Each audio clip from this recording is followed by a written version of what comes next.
I'm focused. I've been watching for the omens.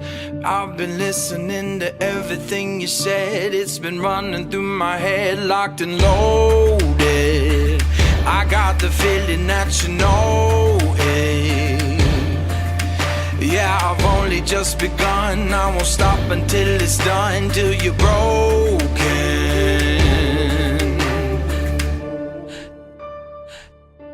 So welcome to the fire. I'm the one with the lighter. Feel it burning through your veins as we're walking through the flames, getting higher. Bigger they are, harder they fall.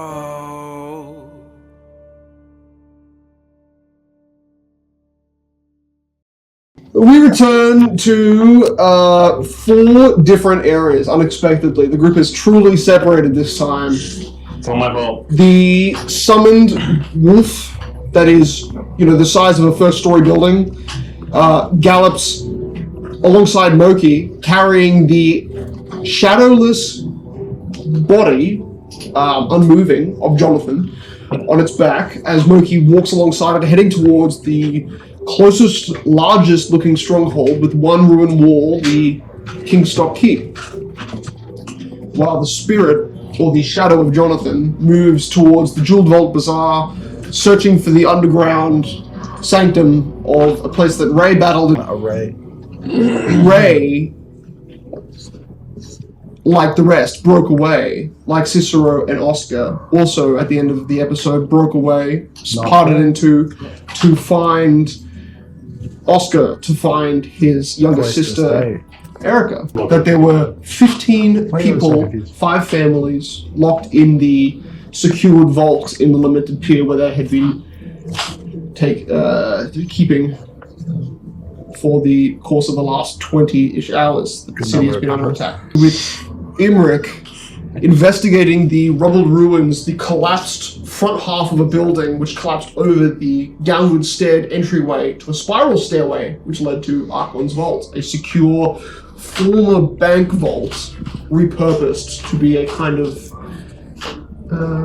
dining slash backdoor kind of casino. Should have played roulette. Cicero, Imric, you watched Oscar gripping his sword tightly, the sword glowing with energy and white energy traveling through Oscar, him suddenly shoot down, kind of leaving a white and kind of purplish red trail behind him as he moved.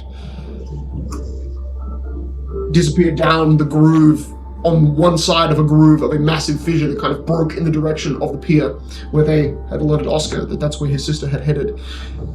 You're left with the two who Leif is putting on the armor and finally fitting the last kind of shoulder pauldron to it's mostly leather, but it is kind of metal lined. They are noticing you and are aware of now that you're here after making some tiny amount of noise, being that there's no noise in the general proximity other than distant, quieter explosions. Imric, you follow Leif and Cecilia in their directions, their point of guidance, but you kind of had heard loosely that there was a bridge, a crossing involved. Mm-hmm. Cool. Entering, you are currently in the People's Farthing. You are following them to enter the Lamented Pier, which is a ruined part of the city and has been ruined long before the destruction that happened in the last 20 hours. No. You get 15, 25, 30 minutes down and away from the building, the Archon's Vault, which wasn't that far away from the sound of water. Now water is in close proximity to your ears. You can't see it just yet, but you can hear it. And you notice curving a corner in the direction that would open up to a wider road for you, kind of cutting you off through an alley before you would exit an alley. These alleys are 20 foot wide, so you have plenty view of multiple creatures following one purple-robed, tall, slender, elegant-looking elf. with a pale, almost bluish tint to his skin. Hello again, Ibrick. What a pleasant surprise to see you still alive. His head tilts, and you watch as from the direction his head is kind of tilting against 3 4-legged insectoid creatures, all holding gleaming, glowing red rifles made of the same carapace that covers them. 4 fragile soldiers that are at least carrying the armaments of the royal guards. Mm-hmm. You see, as you're walking forward, Leaf stops. Cecilia doesn't stop, but then kind of catches her brother's. Her brother catches her hand as she's almost 10 feet away from her, and kind of tugs her back just slightly, or 8-ish feet away. Hands kind of grasp. They were holding hands the whole time. She loosely still they hold. He holds her back. The elf just kind of gestures with a loose hand, but with kind of still one finger pointing towards Leif or Cecilia. Beside you, definitely not directly pointing towards you. Mm-hmm. This is Clayman, I assume. Yeah, doesn't look like Clay now, but yeah. This is the same guy. Same outfit. I don't know. Same appearance. Blue elves be like. Blue elves. I mean, realistically, he's not even blue. It's just this like pale, pasty grey-white that has a very, very faint, reflective bluish tint to it, like when a bit of light hits it. And there's a lot of light from different angles right now. And red light. I'm gonna step in front of Leif. There she is, the girl with foresight, too weak to save her own city. She cannot see what the Queen sees. She will suffice. I'd hoped to get Oscar as well, but, well, plans never stay rigid. Leif is like, Emmerich, who the hell is that? Oh, he's just a guy. I think. How does he know your name? Oh, we met a few times, several times. A companion, good, finally. Leif just starts to walk closer towards his sister, so kind of breaching that gap, staying right beside his sister. Sort of like a neutral figure. Getting closer to your back to listen to you quietly. Hail, friend. I don't know what your intentions are. Have you allied yourself with the Queen, or have you managed to break these drones away from their control? I've been with her longer than you have. With her? You can't lie to me, Emmerich. I wasn't lying. You once carried their weapon. I still carry their weapon. You can only get something like that on this, which I doubt you could ever kill one of them. You can only get it as a gift, after doing a favor. It was given as a gift, yeah. Yes, I understand how this all works, so you were lying to me. Like hiding things from me. Why don't you stop with the fluffing around and let me get the girl behind you? When you say get, what do you mean? I'm sorry, this is very awkward. I was told to protect her, so if you have any untoward, goals, that would be really unfortunate. If you let me, and then you hear Cecilia over your back, she says, no, you've got it wrong. My sight has faltered in the last 12, 15 hours. I'm not the seer you think I am. Fixer is cut off and then, no, dear girl. You are weakened because an attack was made against your brother because he did exactly what they wanted. They saw your failure coming before your brother ever saw their queen. And the strongest seers can see the fortunes that have been tampered with. You are not one of them. Your fear and anxiety, you have missed the fact that this is not a direct attack on your brother. Not him, the other one. Leif, I'm sorry, but no, we won't let her go. We have a place that is safe, and you are... Leif starts to flick his fingers back and forth in a kind of rhythmic motion, and you start to see something, kind of a faint whitish energy kind of pool in his hand. Is that like an alleyway near us? We have a place with families we must protect. You are surrounded. So behind you 10 feet and to your right and left there are 2 alleyways. In front of you, these are 20-foot wide alleyways in all directions. You're kind of, behind you is a T intersection. Ahead of you looks like an open street where there's some sort of railing leading to probably a water channel of some sort. So like a proper main road at the end of this street, which you're maybe 30 feet from. Still 30 feet of alleyed buildings ahead of you in the direction of these creatures. Okay. There's 5 of them, including him. 4, 3, 1. Oh, okay. Even easier. How far away are they from each other? The 3 insectoids are 5 feet back in a kind of like a V. So 2 of them are 10 feet back. 1 of them is 5 feet away from the fixer. So they're all within 15 feet of each other. All 4. I hope you're not planning anything untoward with her. You wish to use her gifts or something? She is only a burden on you and those you protect. You are not as wise as you think, young Iridi. And he looks at the leaf, the manual beside. Well, he's not in Iridi yet.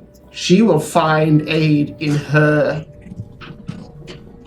areas alien to our mind, where even foresight cannot see.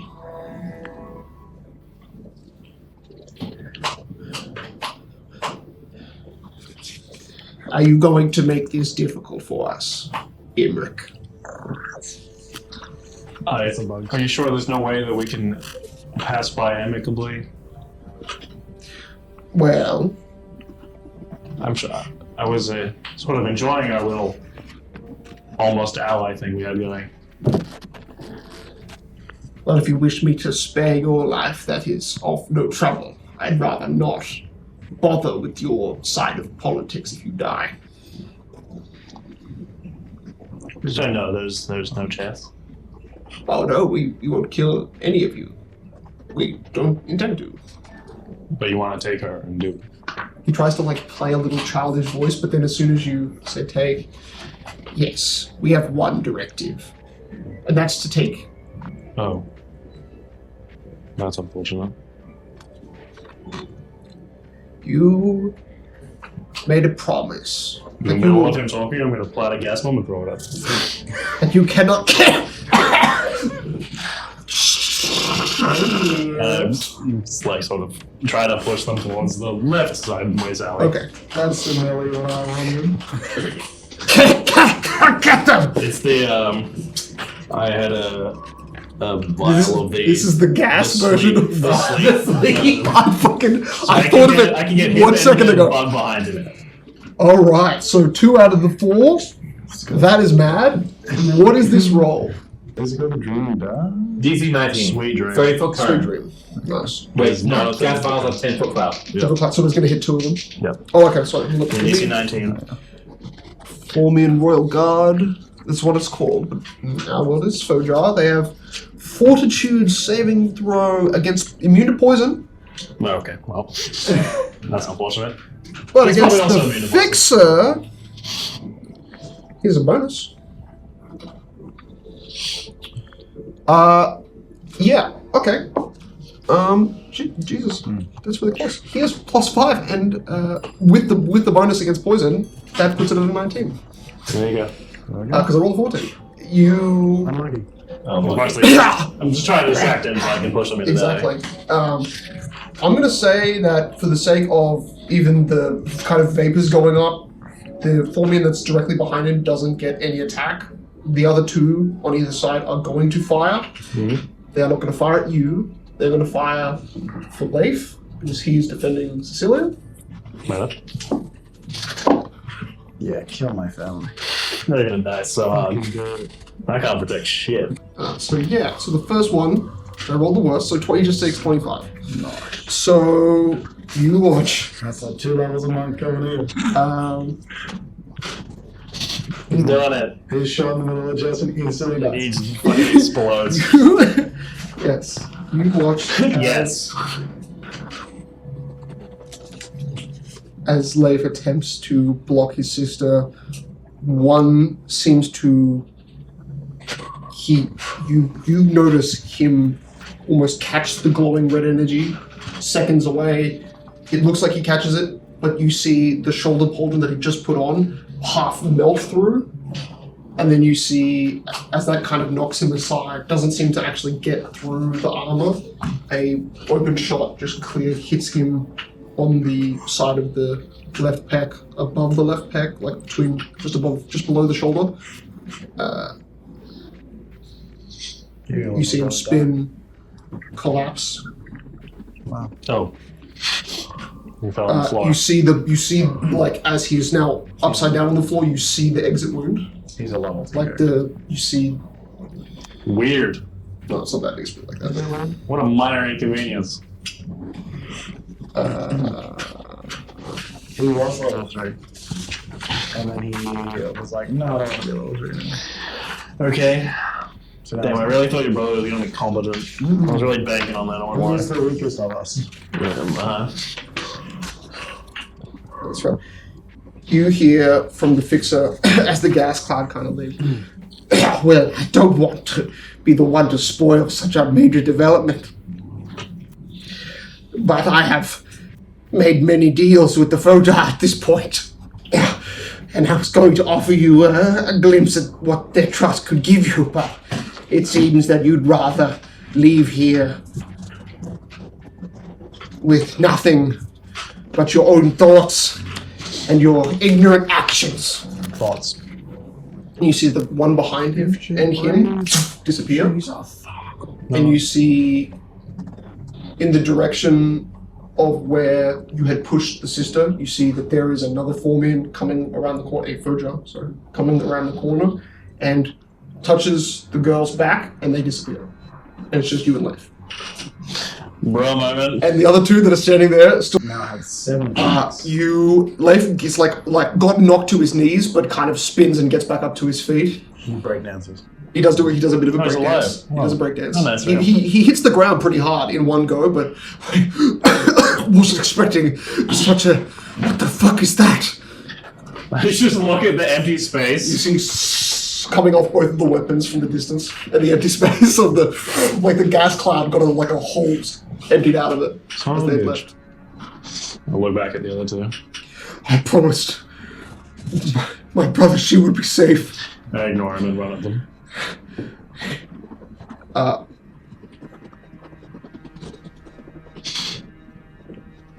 You can roll initiative if you want. Let's roll initiative because only one of them has to use the teleport action. So if you land 26. at 10, initiative plus 8, so 18 and 21. What's my dex? So what'd you get? 26. Yes, you break the distance. You move 30 feet. You are 5 feet in. Oh, you are 5 feet in front of them, or you are in touch range. What do you want to do? I'm going to use my new abilities.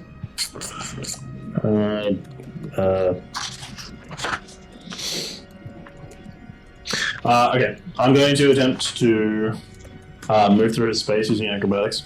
Not through his space, but around him. So DC is his CMD. Love it. 34.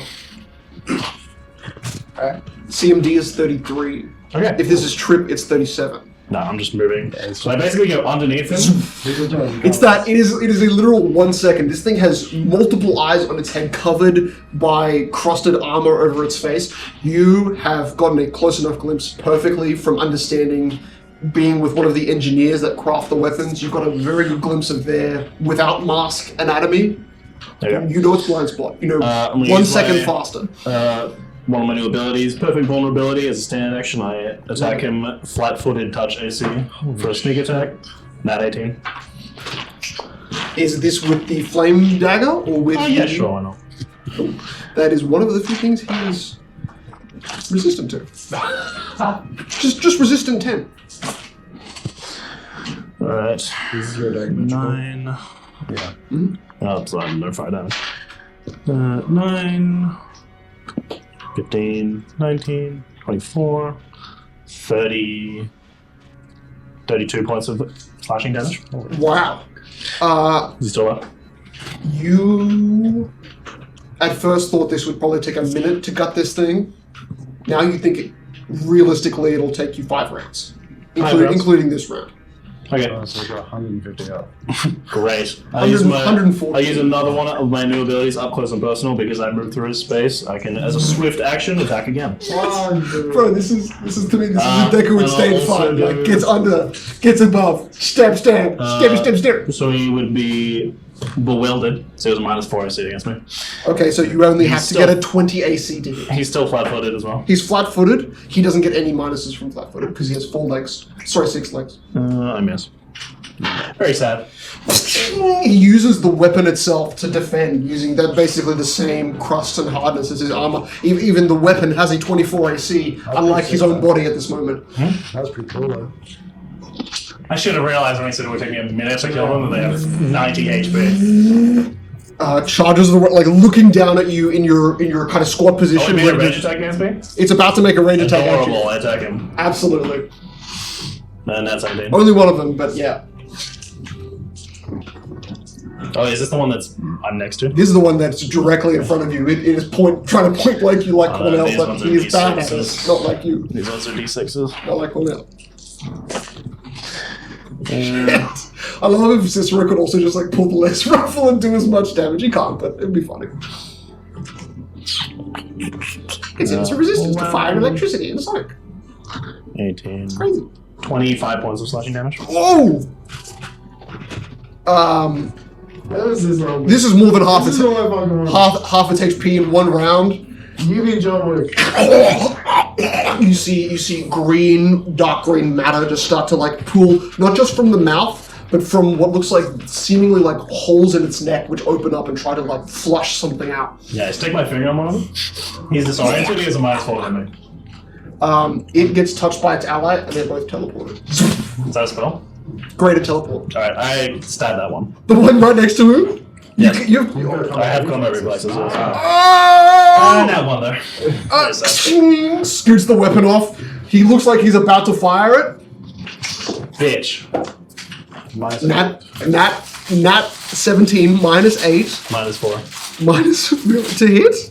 Yeah. Against me, it was a -4 is included. Oh, okay. -4. Okay, so minus 8. So that's a 9 plus 16, so 25. That is. It's harder. Go against a plus. I mean, you guys, that's They're pretty very fucking powerful. amazing. I didn't realize how powerful they'd be. Sorry, Nick. That is 77 is 14 points of laser rifle damage. Ouchie. Directly at, like, let's say the same point, the shoulder wound that Leaf got. It goes through. A little bit of blood on the other side, cauterized, so it's... How many are there of those creatures? There was Under the 3 ground. in front of him, and there was 1 that came out from an alleyway that he didn't see in the same So there are direction. 10,000. You could teleport the whole city. Everywhere. You could have made a bargain on that point, and you knew its potential. You knew it had greater teleport. The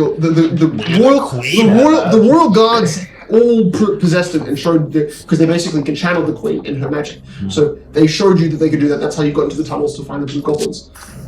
We could have kidnapped the whole city.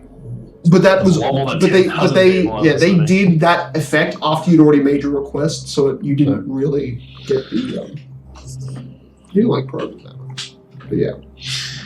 They've only got like, probably like a few dozen royal guards too. It's not like they have like hundreds of them. They're mostly like workers and because they're a colony. I mean, you still kind of fuck shit up. Oh, they do. They fucking do. They're trustworthy too if you can, be on their good seats. That means Cicero fucked shit up. Oh, sure. I I agree. pull my shoulder a little bit, put my envoy. Turn back to Leaf. Leaf is like standing. He has a fist which seems to have like knuckles that are extended out, made of pure light, and he flicks his hand and they're gone. Leaf. You okay? Here. I pull out a healing potion and give it to him. Here. Damn, they're a lot stronger than I thought they would be. I think I've got small bits of molten metal stuck in my... Pulls off his shoulder piece. You see that there's like, under the inside of the shoulder piece, there's like 2 bits of red molten iron that were searing into his shoulder. Oh, here, don't touch that. I'll pull out a little stuff. I couldn't feel the pain before. My body's too on edge. Basically. It's like globules, like pure liquid metal Oh shit, never mind. I gotta get my spoon. stitched to the skin. Sorry about your sister. Couldn't really do anything about that one. You see him try to stand up using the bad arm and like falls onto the wall. Oh, here. Now me. Wow, thank you. You were weak, but the little bit it helps. I mean, you're standing mostly on your own. We gotta get out of the street. Yes. I doubt there'll be more of them, but... damn. You see that wound on his shoulder is profusely like it cauterized all the way through, but after about 6 or 7 seconds, it starts to leak again. Shit, did you drink the healing version? Yeah, and it looks like it has shrunk the wound. There's still a hole most of the way through. Maybe not all the way through now, but the blood is kind of covering it, not giving you good We visibility. gotta get you to the safe house. It's you watch his eyes start to kind of like dim, like he's about to fall asleep, but you see him grit his teeth. Stay awake. Between the 2 abandoned apothecaries, 3 roads past the broken bridge. He's like starting to breathe really heavy, and then you hear, and then you watch him fall both to his knees, and then using the one good hand tries to push himself up. Wait, give me a second. Let me stand first. I got this. There's a bit of time. You're taking about a minute to get moving and get crossing. There we will cut to the brisk wind that comes from a hyper improved speeding Oscar. Like I want to do that sound, but it's cringe. Knuckles running. Yeah, pretty A much. bit. You notice that the first time Oscar has, as you're running, you're processing this relay of information from Sword, showing you basically centuries of inner dialogue of hubris of a dragon in mostly in its spirit form, which a dragon of this caliber can do. Though it is weakened, it is heavily reduced in its own strength. You realize now, with the final amount of trust in you, there is one final feature that the sword gives you. One final spell. Oh my god. Fine. Awaken. While it can't Holy shit. be as strong as it is in the Western lands, there is a glimpse of power that the crystal itself in the hilt of the sword has, and it has to trust you with it. Trust you with all of the power it can give in this moment. And as you move ahead, the first thing, Oscar, I want you to make the first a survival check and then a perception check. Okay. Survival is a natural 20, so 30. All right. Perception is not that. 21. Okay. Using all of the power that haste can give you, noticing that moment where it ends in that kind of brief instance of fatigue is almost a relief, as your brain is triple speed processing information over the course of that whole minute. You get some distance in the city, but you know that's not enough. You know that she's probably gone miles and miles away, kilometers and kilometers. So the process of hunting foot traces, scouring the streets, there's enough soot on the ground that footsteps on multiple levels are visible. Old ones, new ones, that those tracks are there. You notice a lot as you are heading along the coastline, along what is called the low lane main road, which is the main road across the edge of the pier that lines the coast.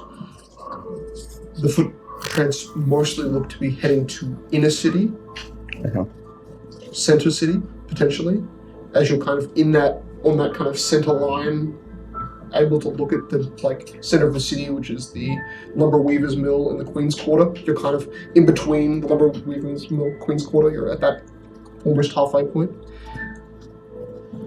And then you notice, not even at that halfway point, there is 5 or 6 rows of buildings into the kind of back streets of the pier, which aren't the tallest buildings, but at the least they are, with back streets, they're at least 2 stories. Okay.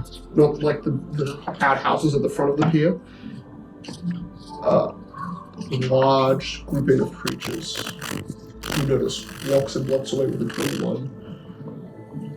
You notice kind of the end of them as they leave your eye line. But about 5 rows of streets back, one entire building has collapsed in order for you to see through a different alleyway across the alleyway that you're looking through. Yeah. And that gives you the sight of creatures wielding shields. Some of them spears stained with blood. And it's that faint glimpse before their bodies are obscured by the edge of a building. They are, to you, 500 or 600 feet away. Okay. And the visibility of the cloud, it is dark with all the smoke still. The sky is just holding the thick, stagnant clouds. But the firelight from the one remaining ember ball kind of deeper into the city, that gives you the faint amount of light to give glimpses. And behind you, the direction that you left, at the southernmost point of the city, at the base of the air spires, there was a red glow, like molten lava was at the base of the air spires itself. Now, over this direction, there is not that sort of ember glow. It looks desolate and wasted. So many of the buildings are completely black and charred, but all of the brick 2-story buildings seem just in disrepair. Most wooden structures in this entire city are gone. Yeah. 500 feet away, a crowd moves behind a building, not in a way that you assume they notice you. In fact, your angle to notice them is very extensive. Yeah. What do you do? I will start to head towards them relatively quietly. Okay. Make me a stealth check. For sure. Ooh, Bad. It's stealthy. not good. That's bad. 14. Okay. Good of these. It's better than what I would. I rolled a 3. As you walk through what you realize is an area, a perimeter of a sphere that is now no longer here, you lose a fair few of the tracks. This is one of the most recent ended circle spheres of the Oni. You don't see an Oni corpse or anything like that, but it gets eerie how many bones under the soot you step on. A kilometer back it was nothing, then it was 1 every minute. Now as you're starting to walk, you're realizing it's 1 every 15 steps, and you're trying to see the faintest soot outline of purely cooked bone underneath lots and lots of layers of debris and dust and soot. So the creature notices you first.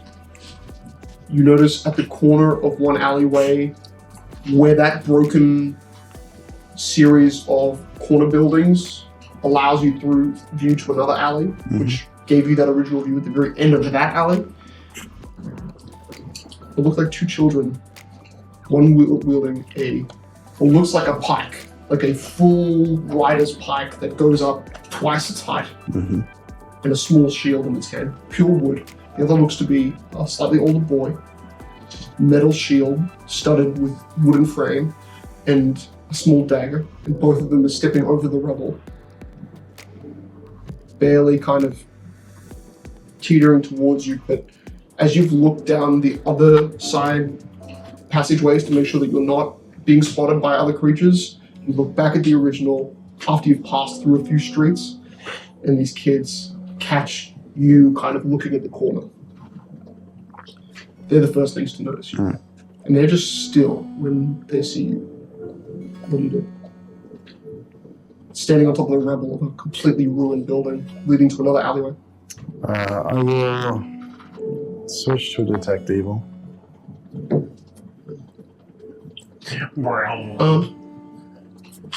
The minefields. Might be. You feel. Let's say that you're definitely close enough for that to trigger. They stop advancing on you, so you have to kind of be at that corner point.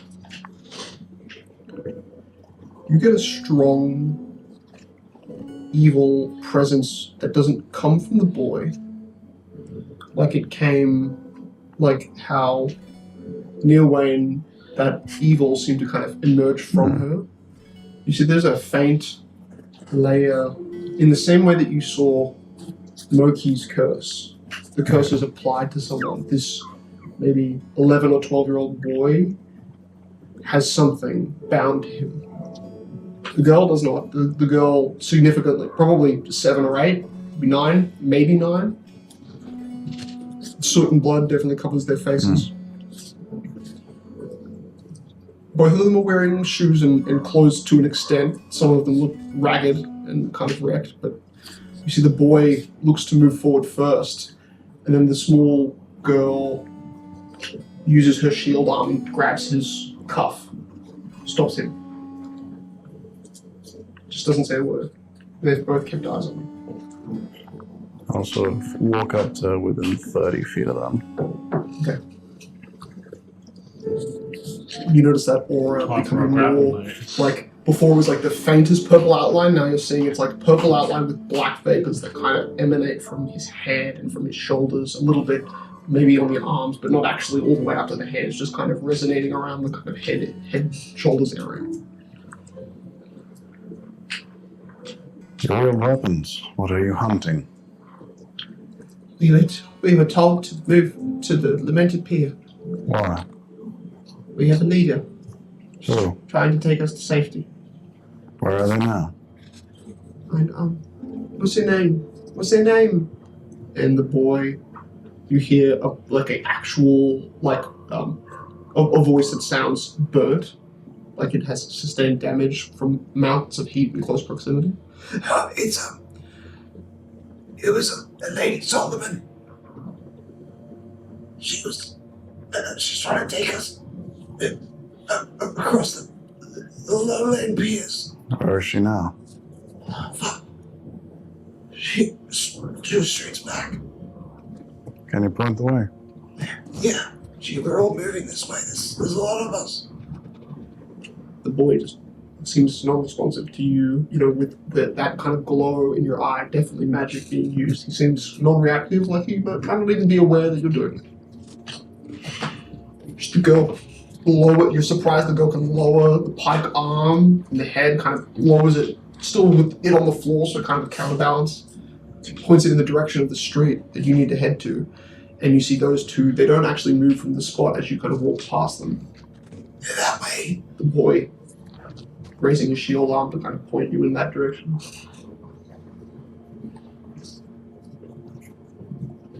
You're not even getting hit with the protection from evil? Oh, we'll walk past. It's okay. He would have attacked us already if he was bad. You hear in the background as you walk away. You ask her. As he was walking past, probably tightened his grip on his weapon. Dodge.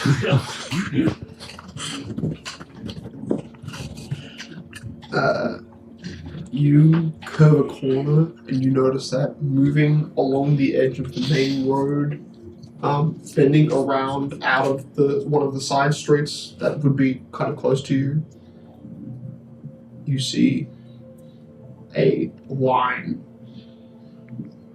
kind of at the ground. It's probably 7 or 8 strong, and there's about 5, basically a wall of shields that is slowly moving through along, not out in the open in the center of the road, but along kind of along the gutters line. They're about in total 20 feet wide. This small group of people, about 25 shields, or it's about 23, you see. Spears pointed forward. No visible frontlining figure. Your classic defendable formation. Okay. They don't make any noise, and they just quietly approach you. Slowly, like they move at quarter speed, so they move, 8-ish feet, let's say 10 feet around. Usually approaching my shield wall. My phalanx. My phalanx formation. What do you do? So they're approaching me. They're starting. They're kind of curving out of the alleyway to the main road where you have view of. You could step out, make yourself visible to them. The kids are behind you in the street. They know that you're there. So. Yeah, he'll make himself visible. Okay, you step out 5 feet. The shields stop. They kind of encourage 5 more feet and then stop instead of moving a full 10. They're about a street and a half away from you. It's quiet. It's kind of a muffled quaking sound in different areas of the city. How many people? You see probably 23. It's a big number. He will approach slowly and try to get to within 60 feet. That's fine. Okay. What are you doing? You're about 105, 110 feet away. You breach 100, you breach 90, you breach 80, you get to 70 feet, Mm-hmm. and you see the shields in the center kind of part, and they make way for what you see is it is your sister. Both blue eyes, matted hair, just the visible streaks of some sort of matter stuck in her hair. There is a helm over her, but the kind of face guard is upwards. You see shield in one arm. In the other arm, it's like from the elbow point down, it's fabric. Yeah. But you can kind of see under the fabric because it's very bloody. What above the fabric? There's a knot. There's a root knot stopping what you assume is maybe just a broken arm. But as you look, you see what looks like a hand squished together and twisted like a towel run. Her arm looks like a run towel. It's like Mirko, start of season 6. As She as she becomes visible, I will do detect lore.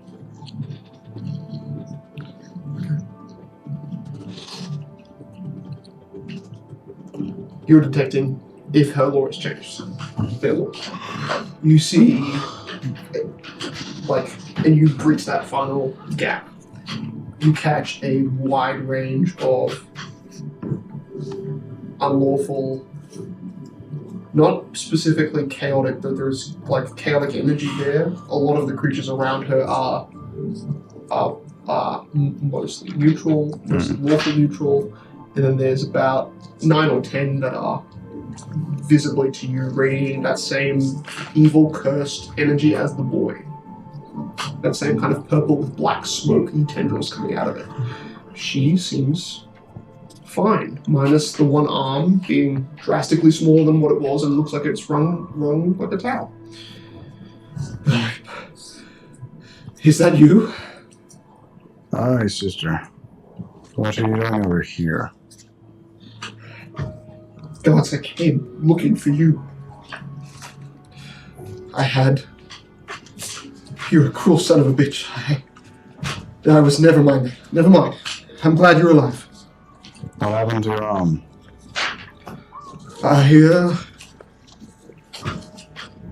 There's something still out in the streets. I just held it back. It wasn't really interested in me. It was It was a fallen knight. It was like an undead, but it had the strength magically to mutilate me. I just tried to keep it back from the people that I was escorting.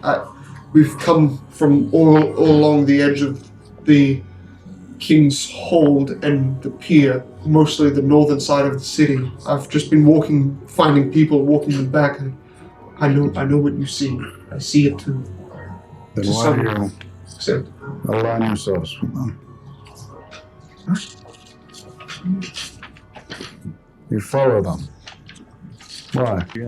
I was going to take this group to the vault. No, there is malaise within their flesh. They are not to step anywhere near our vault. I've talked to them all. Nothing that they say or act as if it's any different than the rest. It just seems like some of them were closer to the center of the city, where I picked them up. I know what you mean. I know their faces. I've counted them all. Got a list of names in my head. I don't know. Maybe the Solomon sentence. We can take them to the northern, the eastern side of this. Brother, where have you been? Have you found an actual stronghold where we can keep people? Like, is the city organized a place? We've checked Kingstock Keep. It's abandoned and looted. Nothing but dead rats and half-eaten servants. I have just arrived. I was not here when the attack initiated. Where have you arrived from? What? We saw a giant ball of dark embers on like a bird or some sort of that, and then we've got airships coming in now, but they're hours too late. I'm sure that with one only left, I can't imagine it's... I had to visit Saratuni for a debt. Saratuni! Yes. I hope you found what you were looking for. I believe so. But this city is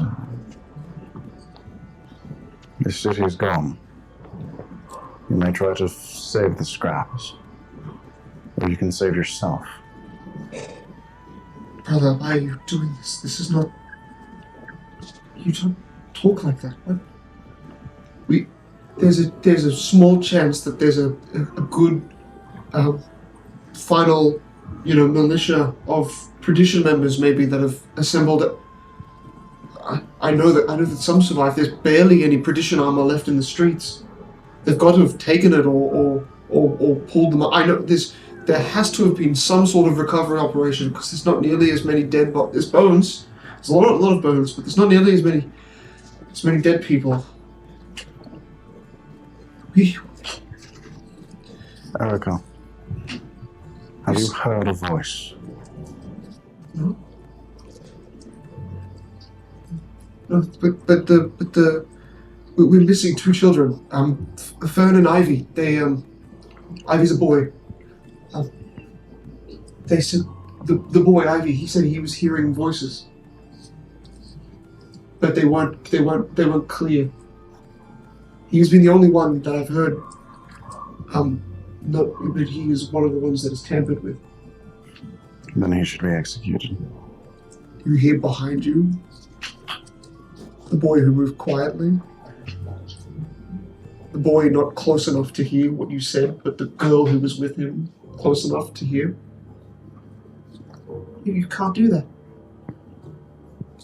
He didn't do anything. He was just getting wood for us. That was his job. He was only supposed to be gone for a few hours, and he was within the time limit. Father didn't make it, but...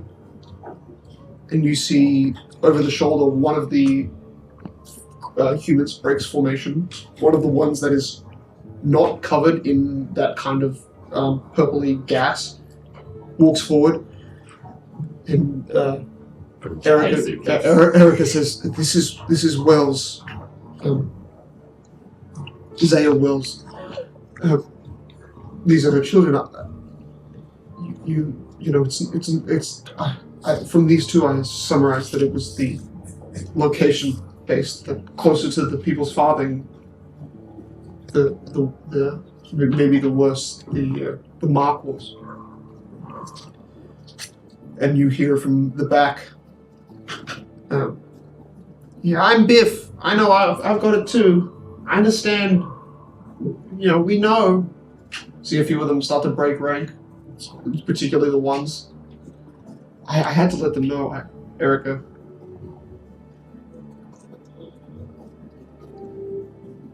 You see basically two full families stand to Erica's back. There's no reason to stop. You don't have to keep us in your secret hideout, but at least let us find our way to some sort of safety. Is this Erica saying this? Or This is another woman who has emerged from behind. There's two families, but one of the females. This is Wendy. The Starks. Erica, what is your primary objective? It was to find you. Wait. I know. We haven't made progress. Not enough. I haven't found anything. No, Leaf has basically killed a boy to find something, but I don't know what it means.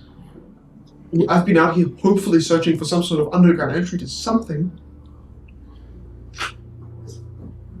The underground areas have all collapsed, all of the main entrances that we knew of. Our job was never going to be a quick one. So you want us to filter the scraps of the dead, come back after? If we must.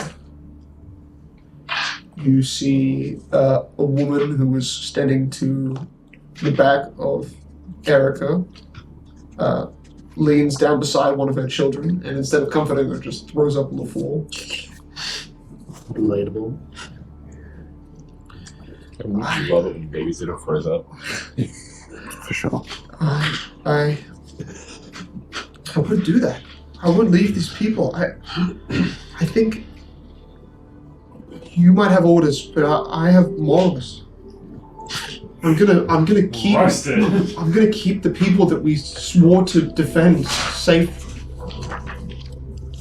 Erica, you are not human. There's no point aligning yourselves with a city that isn't yours. The city that deals with issues of their own that have nothing to do with you or the family. You see the small child, one of the other ones. Erica says, Biff, not now. Stop. And he's grabbing her leg, and just like grabbing her tight hand leg. Top hand leg. You should join Anakin. Pulls out lasers on. You don't have to be human to do good. You don't have to be human to defend humans. Kids chat shit. I hope she likes sin. Can't be human to do slavery, apparently. You see Erica is at the darkest point in her whole life, and she's visibly in so much pain. You don't see her making a decision in a minute. You don't see her making a decision today. I'm going to walk up to Erica. You breach the kind of 15-foot gap. 5 feet away. She's hysterical. Hit her with a finger. You see with her completely ragged limp arm, she kind of flicks it back and just tries to, in a kind of reactive way, keep the family and the little Biff kid at her foot back. Not treating you like an enemy. Erica, I understand that we have to make tough calls. I know it can be difficult. Deciding for creatures that you have no alignment with. I am your older brother. I will take that burden. Close your eyes. Make a diplomacy check. You got a +2. You got a +2, but you're gonna have to beat 30. I don't think so. 29. Trash. Garbage kid. Oh my god! Get better. Oh my god. He answers that. But I will get her to make a wisdom save DC 20. Respect. Now, I'm also going to say she's 3rd level monk. For sure. She trained almost as hard as Lee. Lee's level. Oh, yes. So not at all. Hey! Okay, they are preparing for their Kill your ascension. sisters? I can kill your siblings? They're garbage. They're good. terrible. They're good. So will save. DC 20. +7, 13 or higher. If it's +2 extra with if it's an enchantment. It is enchantment. So 11 or higher. 45%. That's cocked on a 19. And I use my 19 die. I'm not beating my 19 die. Bloodstorm for the blood line. The blood of children. Nat 17. So you succeed. You see her. What does that look like to her in such close proximity? Is it a flash of the eyes? Yeah, I think she sees for a second, Oscar's eyes go pure white, and the surrounding area in her field of view starts to fade away for a second, and then she sort of breaks out of that enchantment. So it's like a fuzz. You watch as a bear stabbed to the shoulder and a gut punch that doesn't impact nearly as much as you'd think, but her attempt to kind of pry you to the wall, one arm still kind of jammed into your shoulder with that dagger. What am I talking about? She's one effective arm. So the dagger is in your shoulder, she's let go, and she has gutted you at the same time and pressed her body to your body to at the edge of where the wall is. You're not actually even pressed to the wall. She's just trying to like put her body directly in front of you. And I want all of you to go now. And to Lamented Pier. Keep going south. Quickly. Make haste. And you hear all of the people around her quickly begin to move. Act before they move. Or I want to say this is kind of like entering maybe the first round of actual combat. Oscar will take a 5-foot step away. You kind of like side on with her now from the other And angle. he'll grab the knife and sort of just pull out of his shoulder. I'm not fighting you, Erica. I am fighting them. And in their hearts, they will burn with conviction, for they hold evil, and I will not stand for it. Not in my family. And I'm doing blistering invective. Everyone within 30 feet is going to be demoralized, and they need to make a reflex save. I'm going to give you a group of, because there's 25 of them, I'm going to do groups of 5. That's the first one I rolled as a 2, and they're commoners, so I like plus 0. Even children, right? 38. Kill DC? you. my God, So so that 38 even- for Keep in demoralized, mind, all of these are and children. DC, It's wisdom Dash. plus hit die, Yeah. or plus DC 11. 17 for the Shouldn't have reflex. been standing there. 2, 1, Like, it's 7. not his fault that they had the alignment of evil. Nat 1 for my 4th, So, and a Nat 5. Alright. 5 rolls, all below 10. The highest I rolled was a 7. I'm going to say that they all have a +1 modifier because they're nice. So they are all demoralized, and your sister, I'm not targeting I'm not targeting your sister, she would have failed. You see in a second as What does it look like to the humans as well? Yeah. as Oscar begins to say that, his voice once again doubles up, almost like he's sort of switching to celestial. His eyes, the normal blue that they are, sort of shifts to a darker red. And from the ground, a snake of fire reaches out to everyone in the crowd. And they are all shaken, and they are all set aflame. Jesus. Oh my god. Serious? Yeah. And they all What's take, Anakin? they feel all like take he doesn't- 9. Jesus.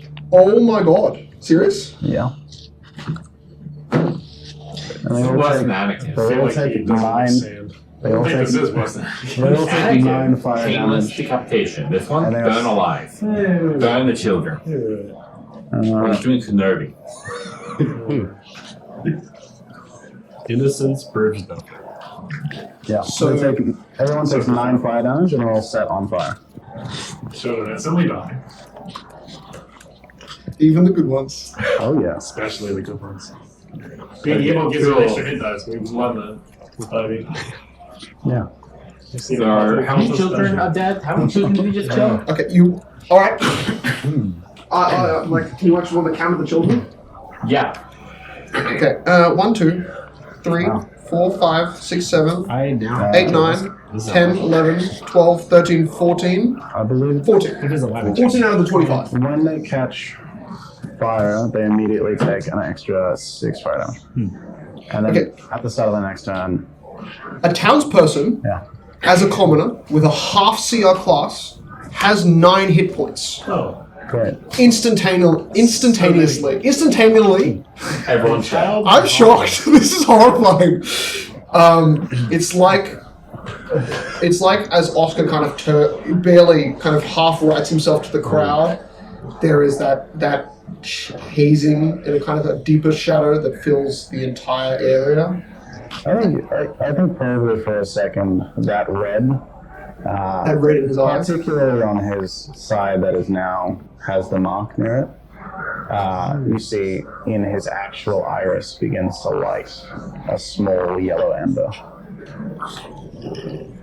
And I don't even think, maybe Oscar doesn't even consciously realize the amount of output that he just put into it. And I think you are still kind of half focused on your sister, right? Yeah. Your sister doesn't notice before you do. But then you see her notice, and you see hate, pity, rage, regret, remorse, guilt, Oh my god. and a mass of suffering twisted like her arm. And almost as fast as it happens, it stops. It's just that horrible kind of crackle of what's left of them. They're not burned, they are just blackened. 6 seconds. Do you take a step away first? Your sister's just in shock. I don't even think she's fully turned to them, but after hearing everything. We were next to a wall, right? Yeah. Oscar will take a step towards her and try to grab her by the throat and slam her into the wall. You get your grapple, yay. Did that ability you had take an action? That is an action, so this would be the next turn. Okay, this would be the next turn. Let's roll initiative and see who gets this off first. Because I think after this shock, Yeah. the same initiative roll couldn't count from before. You've easily taken both the turn. 23.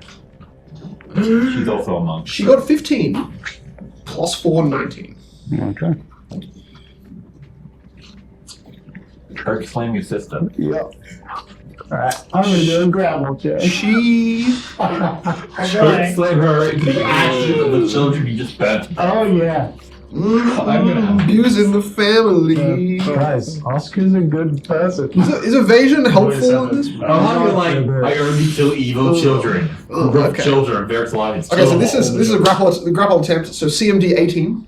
Okay. Look, man. Okay, Aiden has to Okay, plus 15. No, he doesn't. No. If Aiden finds out, he might start doing it. Don't worry. 23. 23. So Oscar Just tell him commoners have 9 hit points. grabs her by the You're throat, slams her into the wall, and we'll just The stone kind of dusts over her shoulders. Oh my god. You take the wind out of her breath in that moment. She wasn't breathing in the stunned silence of the whispers of the bodies that were being burned. do not. He will sort of let go. Don't disobey the family again. Return to your post. And he will turn around and start to head back. You see, she's still standing, but in that way where it looks like she won't be standing if she walks forward. You hear behind you definitely the sound of at least one knee hitting the ground. That thud. You hear the breath muffled, and you like glance over your shoulder. It's because she's holding her breath and she's looking up at you. She's covering her mouth, holding back the sound of her breathing, and looking up at you with indefinitely. There's been a range of emotions you've never seen before on her today. This one describes a kind of alienation from her understanding of who you are. Her eyes don't see her brother anymore, while your other sister begged to see her brother. And we cut to as Oscar starts back. I like it. We cut to Moki. And before we cut to Moki, we cut to Jonathan. The he hit Jonathan as Jonathan glides his shadow naturally, flooding down the stairs like a piece of fabric, just kind of floating gently down into an area where you notice there are rat monsters and gnoll creatures hunched and kind of walking around the stage of the kind of stadium which this place holds, which Ray fought on, which rewards could have been gained, but now is a kind of little death pit of creatures that don't even notice you. You stealthily slide through the shadows, hitting the kind of small backstage area which led to a broken wall, which led to the darkened tunnel which holds your monster. And there are a few more goblins. You notice that there's 6 little goblins. Jonathan will go for the floor and appear right next to the wall, because he does the wall. You're pretty sure the goblins just don't notice at all, or they're just completely unaware. I have come to return. You'll recast Command Undead On the big guy? Yep, just to reset the cooldown again. You know how to do that one. Red eyes, white, like you see the pupils of white, which is your energy, but the red is that kind of curse which you're baiting inside. He watches it tilts its head forward and dislodges from the wall that it's been slowly molding to. My loyal servant. It's time to spread. Finish them all. As Jonathan will cast Undead Rage on this Minotaur. You hear in your mind, because it's been able to communicate with you this whole time. I enjoyed the idleness. That's not horrific at all. You remember that also, like one of the puppets of the idol dark god puppets. A puppet of a puppet. This is that creature. Mm-hmm. You see as it walks forward, it doesn't seem to even vocally communicate with the goblins, but the goblins somehow spontaneously just seem to slowly creep forward after it. And you, Jonathan, witness the preceding bloodbath of rat folk and gnolls fall under the power of fey blood magic, cursing them to be reborn. You assemble outside of the prison. Mm-hmm. Now that they all arise, as he assembles them outside. With probably in total, excluding you, 10 creatures sewn to your side. Okay. 5 of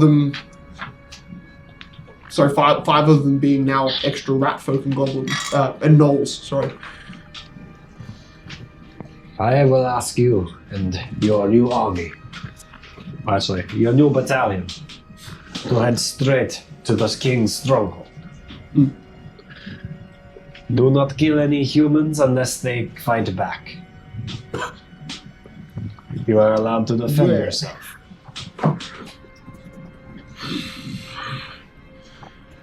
It doesn't say another word. Takes its first step forward. Head to the stronghold, to the side, and wait for my commands unless you can hear or see my impression. Try to stay out of sight. The goblins are walking through the main street.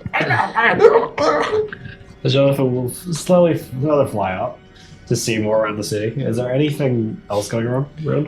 Well, as you fly up, you notice you would have lost eyesight. You notice the Minotaur just looks at the direction you pointed and just starts to bulldoze through walls of buildings, just clean line, creating a path for him and the goblins. So taking back roads, but breaking through them. You see dozens of smoke trails all around you. Make a perception check. Okay. If I fly like 80 feet up, 80 feet is just cresting. You're in the tallest area of buildings here. They'd be at least kind of 80 feet in height, but yeah, you easily can crest it. That's not the greatest, but with a height difference, maybe it will. Yeah, height difference actually it always helps. Just in your local proximity, there's a lot of smoke blocking you from further vision. But yeah. Perception is. Chick's like, was I wrong? It's good now. Okay, it's 15. Less food needed, dude. All right, 15. 15. Well, You notice Some of them were evil. Yeah. We just Seed of corruption spreads far. the two chosen when we were 14 the evil, just kill the children. You notice that there's one single building, so not in the direction you pointed the Minotaurs, but south, there's one building that's on fire in your kind of district, where it's one of the big buildings, and it's just randomly on fire. Nothing else in this district's on fire. And it's just like through one of the windows you can see that. But in the kind of north direction, in the direction of all those Minotaur creatures and that, you get a good view of little kind of clusters of rat creatures which seem visible in broken roofed buildings. Like there's about I'd say gangs in this broken part of the city. You catch about, at least if they're not one gang, you catch about 3 different groupings of formed, huddled small creatures. Now they're on multiple high level stories. They're not on ground level. And as you fly, you're just noticing them. They don't notice you because you're shadow. And the Phoenix, which you came in on, you notice that it is grappled to the back of the air spires. Not the front of the spires that look into the city, but like covering itself from view, hugging the back of the walls of the city, completely making itself out of sight from your perspective, unless you're rising high enough, not your perspective, on a ground level, any perspective, but as you rise up in the air. To invert hiding from us specifically. No, hiding from the whole city. It covers the back, like it's hiding. Invisible.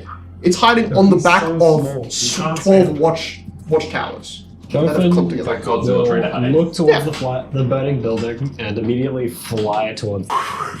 Your body flies down, traveling, gliding over the shadowed rooftops. This whole district, this whole southern side of the city is shadowed by an enormous cloud of dense smoke. You glide into the walls in broken windows of a building, 3 stories up. This fire looks to be, interestingly, one pole beam connected to a single, not a staff, just a large torch pyre that is stuck in the middle of a floor of a building where it's definitely not supposed to be. Looks like it's been wedged into the ground, like splitting floorboards to put this pole in the ground. You see 3 or 4 different sacks. Sacks shining with metal colors. Sacks poking from the inside. Weird weapon, definitely weapons, but like weird shaped axe handles and maybe maces. This is some sort of stash of a creature that is not visibly in this room. And you can see that there's like broken areas of the floor that let you see into lower floors. And you don't see or even hear any creature, but this torch looks like it's only been burning for maybe an hour and probably has 4 or 5 more hours of burn left, or maybe 3 or 4 more hours of burn. Make a perception check for me again. 27. On the opposite side of the wall that you entered, so this window overlooks the direction of that bird, that phoenix. In the direction of the air spires, you see like a blackened garden grassland that kind of leads up to the air spires, like supposed to be some sort of inner city, botanical gardens, meadow, whatever you want to call it. It is all blackened, and there is a upside down hull of an airship that is like ground into the forested, barely forested, more like natural grassland area. Broken the nearest building. This airship upside down. From the direction of the ruin, from the direction that this thing flew in and crashed, upside down, its hull sticking out from the ground, you notice a small figure wreathed in fire, visibly from your third story roof. He's 500, 600 feet away, walking out of the Jewel Vault Bazaar, so out of the city region, towards the ruined debris path of the fallen airship. Alright. You notice that it's the same distance he's been once before, and that was in Seratiuni. That was when you saw the fallen knight take out a regiment gold. That's the same aura of fire on that little twig of a creature that's walking 500 feet, 600 feet away. Walking on ground, not flying like you first saw him do. You could tell that you can do it. Kill him. You got it, bro. I don't have the undead with me. He is pure shadow. He is ethereal being. He will look over me. Yeah. He's doing that. He'll look for so the building's not on fire, it's not burning down. It's not burning, there's just a fire on the inside, yeah. A torch and random a torch holding very, I'd say dull, but it is shiny weaponry. Weaponry armor. Yeah. Jewels and trinkets in He sacks. Look over to see very far out there and see the burning ship, so he'll start flying over there. Okay, you want to head for the kind of ruined path? Yeah. Just keeping out, looking for anybody who's injured or hurt. Okay.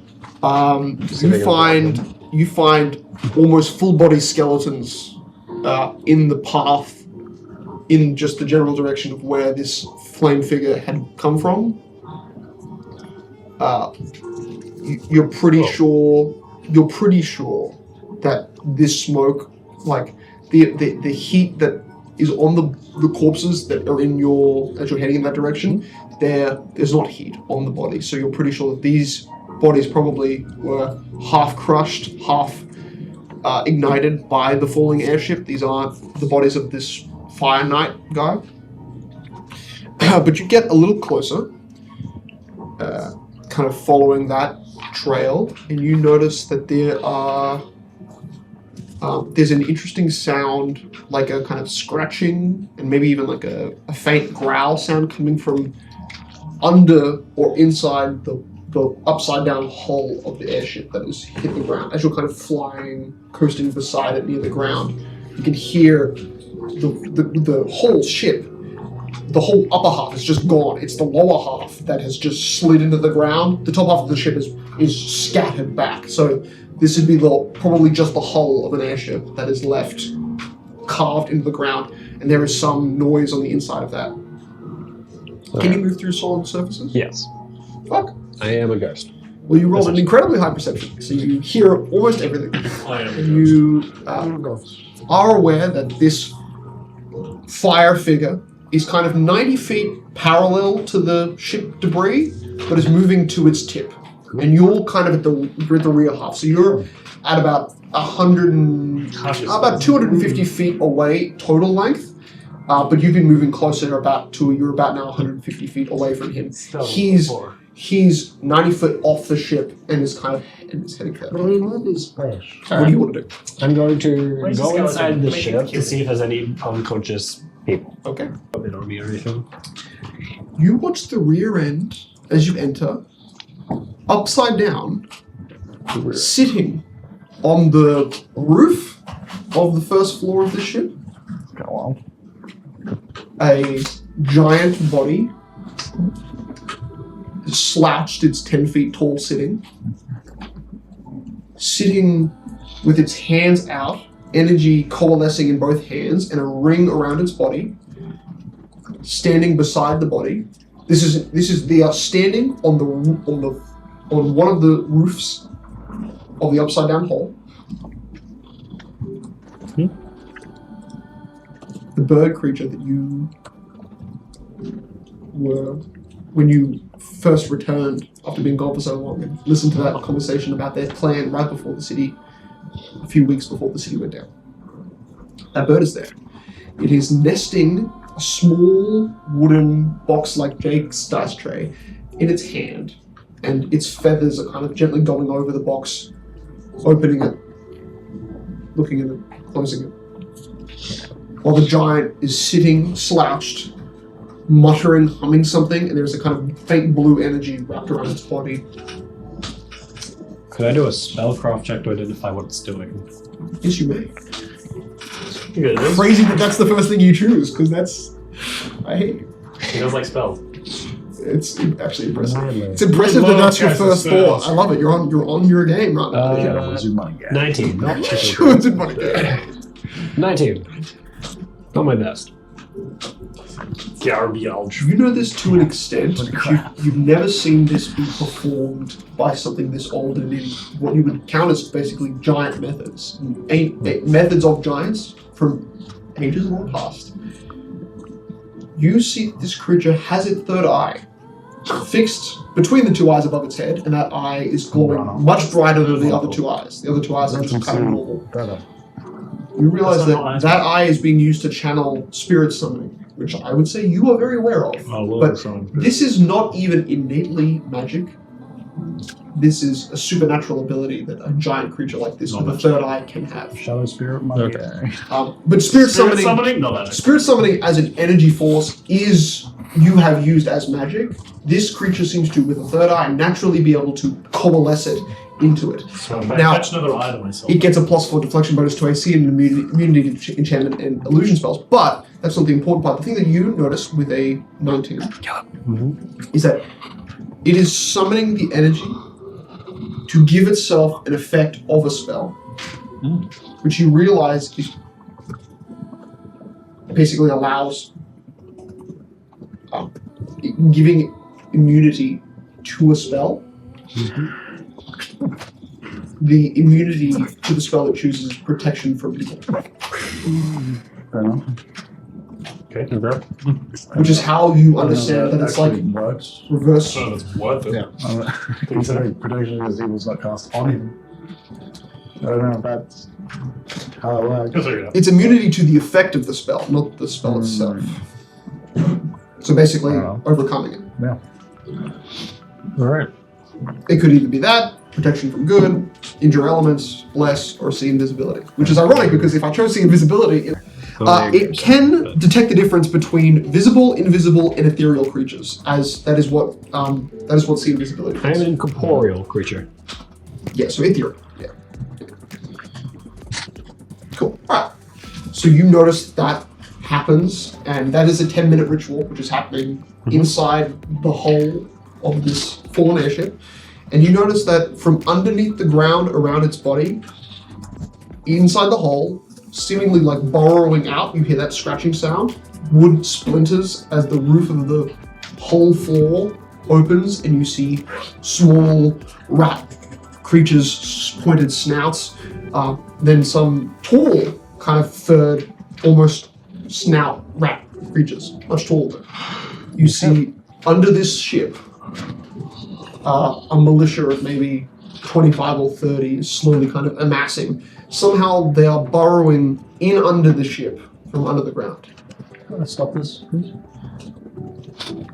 Jonathan, what would you like? As you turn behind you, the remaining hull, which seems to have collapsed even more down and into the soil, you see that there's 3 essences of good-bodied creatures. One, at your range, you can barely see has the scales of some sort of dragon-tailed creature. That's the closest one to you. They're about 30 feet back in the opposite direction of where this humming and that is. So 3. But you're pretty sure in a matter of minutes, with all of these rat and gnoll creatures, they will be devoured. Maybe not the dragon. Well, the best, right? He is going to move to those right now because he realizes he can't do anything against these guys Cool. Okay. What you without killing himself. You see that Hospital of death right the now. humming and the drawing of the Of energy course, I'm level 14 right now. of that giant, you notice You don't need it this kind low of level. slowly starts to fade. Toss that idiot. The energy of the giant, the circle around him, slowly dulls, and the whole room kind of slowly becomes completely dark. Alright, What do you do with the bodies? I'll reach to the 3 of them. Gotcha. Two of them are within 10 feet of each other, so you can easily grab 2, but the other one's about 30 feet back. Behind them. First 2, what do they look like? One is a black scale dragonborn because it's too dark to see color. The other one looks like there's kind of some pale quality to his skin, but he looks human. You think? Perfect. Does he go outside? Does he? And the other one beyond that looks like a much shorter human, so probably like a halfling or a dwarf or something. But visibly, it's just a shorter creature. It's hard to get visuals on their features. Alright, I'm gonna grab his hand, one of them, as I'll put a lay of hands for them. Interesting. Lay of hands. You imprison them. Okay. As you cast Wish to fix the city. So the first one gets 9 HP. As you cast He just grabs, I guess the diagonal first, because he's back. On his skin. So you heal the creature closest to the enemies. Oh! Okay, no, first one. So the furthest one is like the dwarf halfling. Okay. You get closer, it's a dwarf. Mhm. Okay. There is So that. massive There is that. as a dwarf. As you heal this faint, it's raspy. It's kind of broken, but you're lucky that you chose the furthest creature away. Well, that breath alone would have been enough to rouse them. That you hear in the distance the creature that had that lisp that you remember. Say, "Good, the time is finally here. We are ready." He fixed his list. There's nothing that needed the lisp. Yeah, I'm pretty sure if you Jonathan will whisper to the guy who try to slightly woke up. Yeah. I need you to escape. You need to be silent and sneak out. Good luck. I will be awakening your 2 other friends. Please try. As he'll slowly move it back. Okay. Oh, so you can drag the bodies too? Yes, I can touch it. Okay, cool. I'm gonna definitely say that you quietly, as a shadow, just like drag them back inch by inch. Just try to move a little bit. Get them all to kind of a let's say a kind of 60-foot gap between you and the closest giant. Everything on the giant side, they all seem to be on the other side of that, like really close to the front of the hull where the end slope is. You're getting towards the back slope of the hull, where many boxes in that are debris, wood pieces just kind of scattered around. You see, like, interesting like ball bearings, large metal balls that are definitely cannonballs of some sort, rolling around. And just when he gets far out of their sight line and gets both of them out, I will then cast Channel Energy to heal them. Plus, Okay. because it's really I want you to make me an Arcana check just to make it less visible than you normally have it naturally. This is a DC 16. Alright, Arcana check. Spellcraft. Spellcraft. Alright. 16 DC. could be a history arcana. Or knowledge arcana. Doesn't make any sense. Knowledge. Actually, it makes sense. Well, I like knowledge on failed. knowledge. Okay, get it. He's not casting power would kill and only enemies. 14! You're making up weird shit. It doesn't make sense. 5. I don't want to be here anymore. You know what? In the shadow of your magic, I will give you a +2 bonus on the Cast pass. 10th level. Because I think that kind of makes sense. You're using your shadow part less your light. Fuck's sake. Yeah. The light energy. Yeah, give me heals. 2 of these guys have 9 HP. The other guy has more. But Alright, they all have 9 HP. 11. Beautiful. Level 13 energy blast right now. You see the giant. Big guy. You don't notice the giant's actual eyes move towards you, but you notice the glowing third eye on the top of its head as the whole head shifts in the direction of your side of the ship. Just in the shadow. He does have 25 hit dice, so you know. Yeah, like level 25, basically. Oh, I have one more D6. 4 HP. Also, 15. It's literally nothing for me for level 30. That's true. It's still only 4 minutes. Yep. You see, Let's say for you see, doesn't go you see the dwarf can only cut the mouth of one of them as it wakes up, and both of them are trying to sputter out because it's kind of like a suffocating amount of carbon in this room. Possible cat smoke. You see one of the humans and the giant in Jonathan. And cast a specific spell. You must get ready to escape. Yeah, level 30 magic missile. You hear from the other side of the hallway, brother, don't worry about the sounds at the far side of the tunnel. Clearly more rats Is coming. that the whisper? Damn, he almost overcame. I don't know who's talking now. Is there any hole in the back here, or I mean, there could be like entry hatches to the hole, which are upside down. So yeah, there's Why are you pretending to disintegrate a hole? Just we're literally a ghost. Just walk to the wall. no. He's trying to save the people. They can't get through it. Yeah.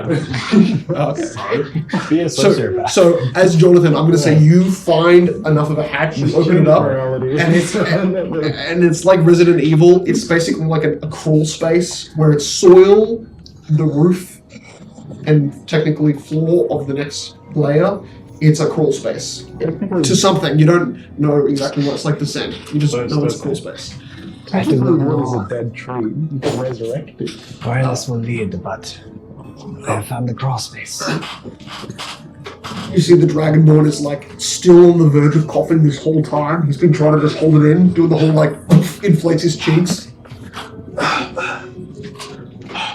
It's not until they lower themselves down into the crawl space. They don't like open the hatch or lower the hatch again because it makes a lot of noise. So getting it open in the first place is kind of a lucky, you know. I just phase for the wall while they're going for the. 18, cool. Okay. 13 and 15, cool. Okay, so all of them do pretty well. They get into the crawl space, and then Jonathan, right before you exit the hole, you know, following them, you notice that the third eye of that giant, 60 feet away from you, had stopped looking at you about, 30 seconds. It's kept its eyes on you up until the moment where you lifted the platform. At that point, you had done it at an angle at a time when it wasn't looking at you. You notice the giant has put one hand on the hole of the ceiling and is starting to stand up. And you notice that faint amounts of light is appearing underneath the hull of the ship as the giant with one arm slowly begins to stand up and lift the hull of the ship up with it. The front half. Jonathan, seeing this is not going to be that great, we're going to the person who's in the front. They're in the crawl space. Suddenly the roof is like lifting above them. They're like, what the fuck? Jonathan will go. The dwarf is just like, he's like starting to really. He grabs the dwarf's arm and just pulls him down to try to make him go faster. He makes a noise. From that point, you notice that there is a bunch of like rabid dog sounds. Just shed his skin on the floor. As I just help pull him faster. As you pull fast, you notice that the front of the hole, as this giant lifts it, Grab him by the burns and it lifts up enough where at a certain point the Dragonborn can basically duck roll out of the side of the hole. There's like enough room where before two of you basically had to try and exit out of a cannon port in the side, while this guy, the whole bottom of the ship has lifted up enough by one giant holding it that he can crawl and roll out under. Why is it always you that finds the enemy boss? It's always you. Why is it always in ships?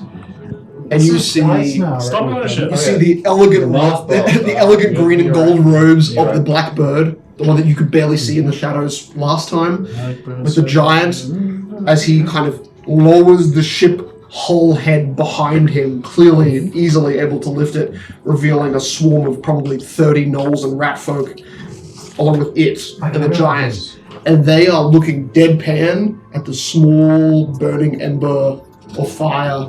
It's about 90 feet away from them. From your angle, he's about 160. Oh, good. We return to Oscar, running down and away from his sister. We had left after chokeholding him to Running the away- wall. running away I'm gonna from reiterate that because it was dark as fuck. You're scared of her. I'll burn several children to death. You get Maybe. Maybe that. several blocks back in the direction you were going, and then Oscar, you notice a slunched figure with footsteps that do seem to have like some stained blood still dripping from the leg, tracks with a bit of blood still kind of visible in his trail. There's a mostly armored knight, just kind of like, he almost looks like an undead, but you're just not sure. Just like crouched, hump, walking towards where that ember sphere is, kind of center on in the city, in the direction of where your tower is, but a bit more to the Queen's Quarter, so a bit more in the direction you're going. He's walking kind of like, as you're moving this way, he's cutting in front of you, but he's still a few streets ahead of you. You let him go on? I'll do a detect evil. Okay. Can I ask you a question? Mm-hmm. When did you do this detect evil against the Irudi Knight? I believe so, yeah. Yeah, it's the exact same signature. Gross. Stranger! You can hear what probably sounds like a broken ankle or a broken foot in some regard, like the kind of crunching of bone in metal plates. It kind of stops. It does stop after about 9-ish seconds of not acknowledging you, and then kind of turns its head. You see there is a kind of a dull red ember in both eye sockets. One, at least you're noticing the left foot or the left ankle is broken to a degree that is bent out of a natural shape. You don't look like you were successful in finding your scabbard.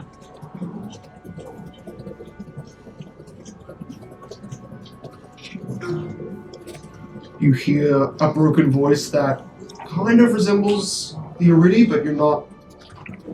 You've called it, and now this is kind of confirmation. There's 3 of me still. I'll find it. Takes another step forward. Don't get in my way.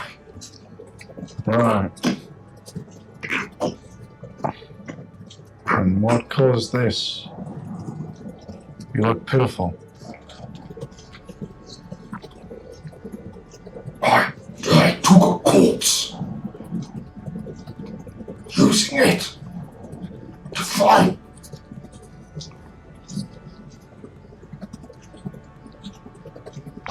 Two things. Scabbard and her. Do you mean Sophia? It's about 10 steps ahead of you now. Stops.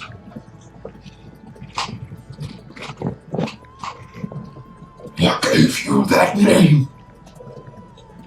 It's a name I know. Your bird confirmed it. Who does the name belong to?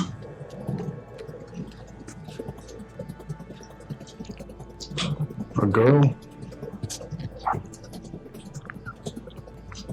So she's here. I'm assuming she's related to you. We have some past century. And then you watch in an instance where he's turned his head back to you, started to talk to you. You see from the center of the chest this like gray texture. And then you notice that it's under the armor.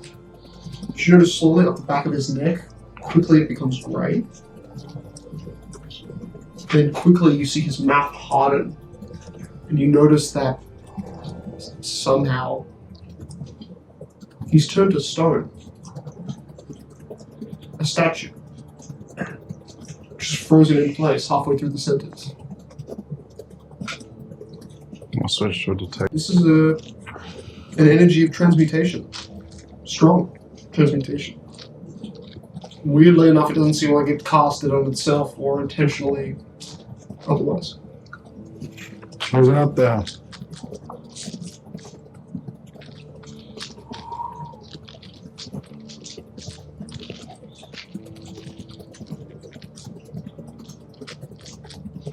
You look back, because it's the first noise that you hear next, and you see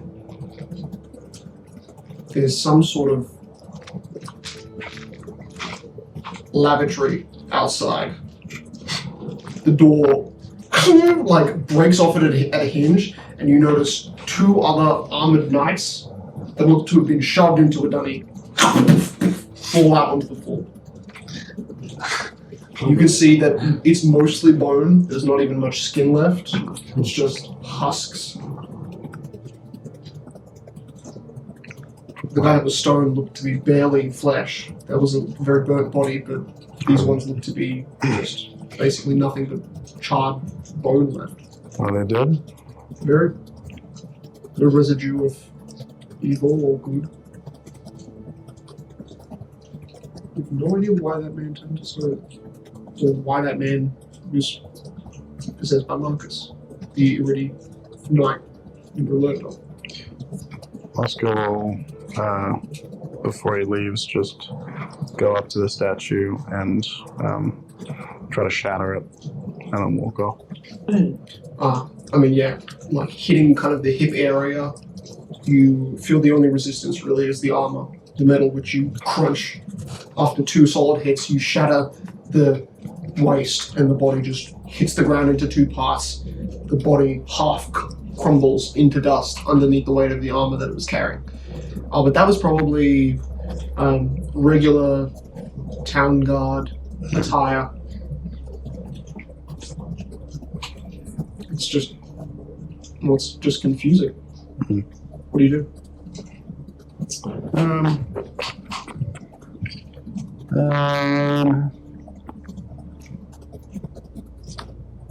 Oscar will walk back slowly and just sort of keep an eye out for something following him. Okay, make a perception check for me. Yeah. 19. Okay.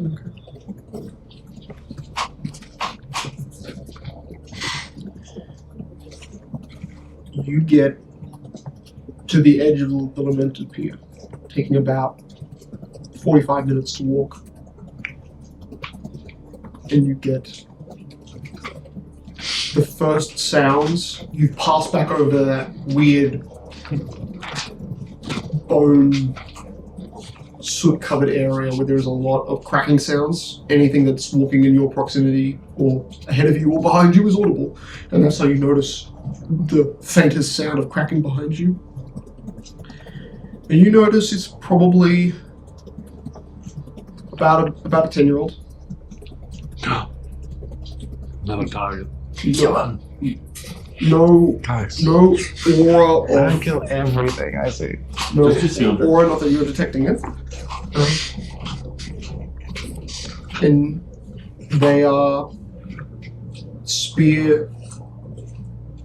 What looks like a broken head of a spear, so maybe about this much of a spear, put over the top of a broken shield, which it has the bottom part of the shield like a semicircle. And then kind of the broken top part is where he's laid. Kid trying to be a knight. He's not wearing a helmet. His face is covered in blood and soot. Is this someone I've come across, or was there someone following me? This is probably someone that's started to follow you maybe since your sister and them had the interact. He could have heard the sound of the fight, you're not sure, but obviously kept himself quiet and distant enough. But then you've hit a point where you're probably 150 feet ahead of this kid, and you can still hear the sound of bones breaking under his foot. Why are you following me? You did all that to the people. I heard their screams, so I came looking. Why are you the only one who's left? And the girl who sobs?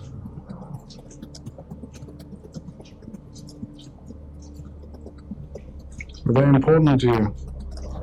I never knew them, sir. And you're asking silly questions. Do you know if there's a safe place for us? I don't. I Okay. recommend finding a house. Something that's not destroyed. Find a roof. There's gonna be a lot of leaks, but yeah, I will. Don't keep following me. He doesn't say anything else. You walk on. You occasionally keep an eye on that kid, and he's still kind of just unmoving. Until you curve enough of the low lane main road and lose eye contact with him. The sound of bone cracking doesn't continue behind you, so he's either still or he's moving away from you. And you notice there's in the distance, now the direction, and kind of up and around, up and above some of the broken buildings that give you a clear distance view. You see the griffin, the phoenix that you rode in on, is slow in almost like a time anomaly. It's falling down so slowly, and it's also becoming transparent. Like it's fading, and it looks like it's falling off of the air spires, and it's fading away. And it looks like it barely hits the ground, and then it just kind of completely disappears. The kind of faintest red glow that it was left, like an outline, like when Sophia came back to life. It's that same faint, hits the ground, and then suddenly it's gone. And that was a big bird for you to see in the distance.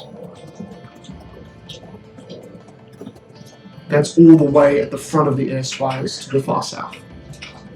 You'd be 4 or 5 hours at least at a good speed. Start to head back to A little bit. our vault. Quickly, even before we get to Jonathan, we'll cut to Cicero. Imric.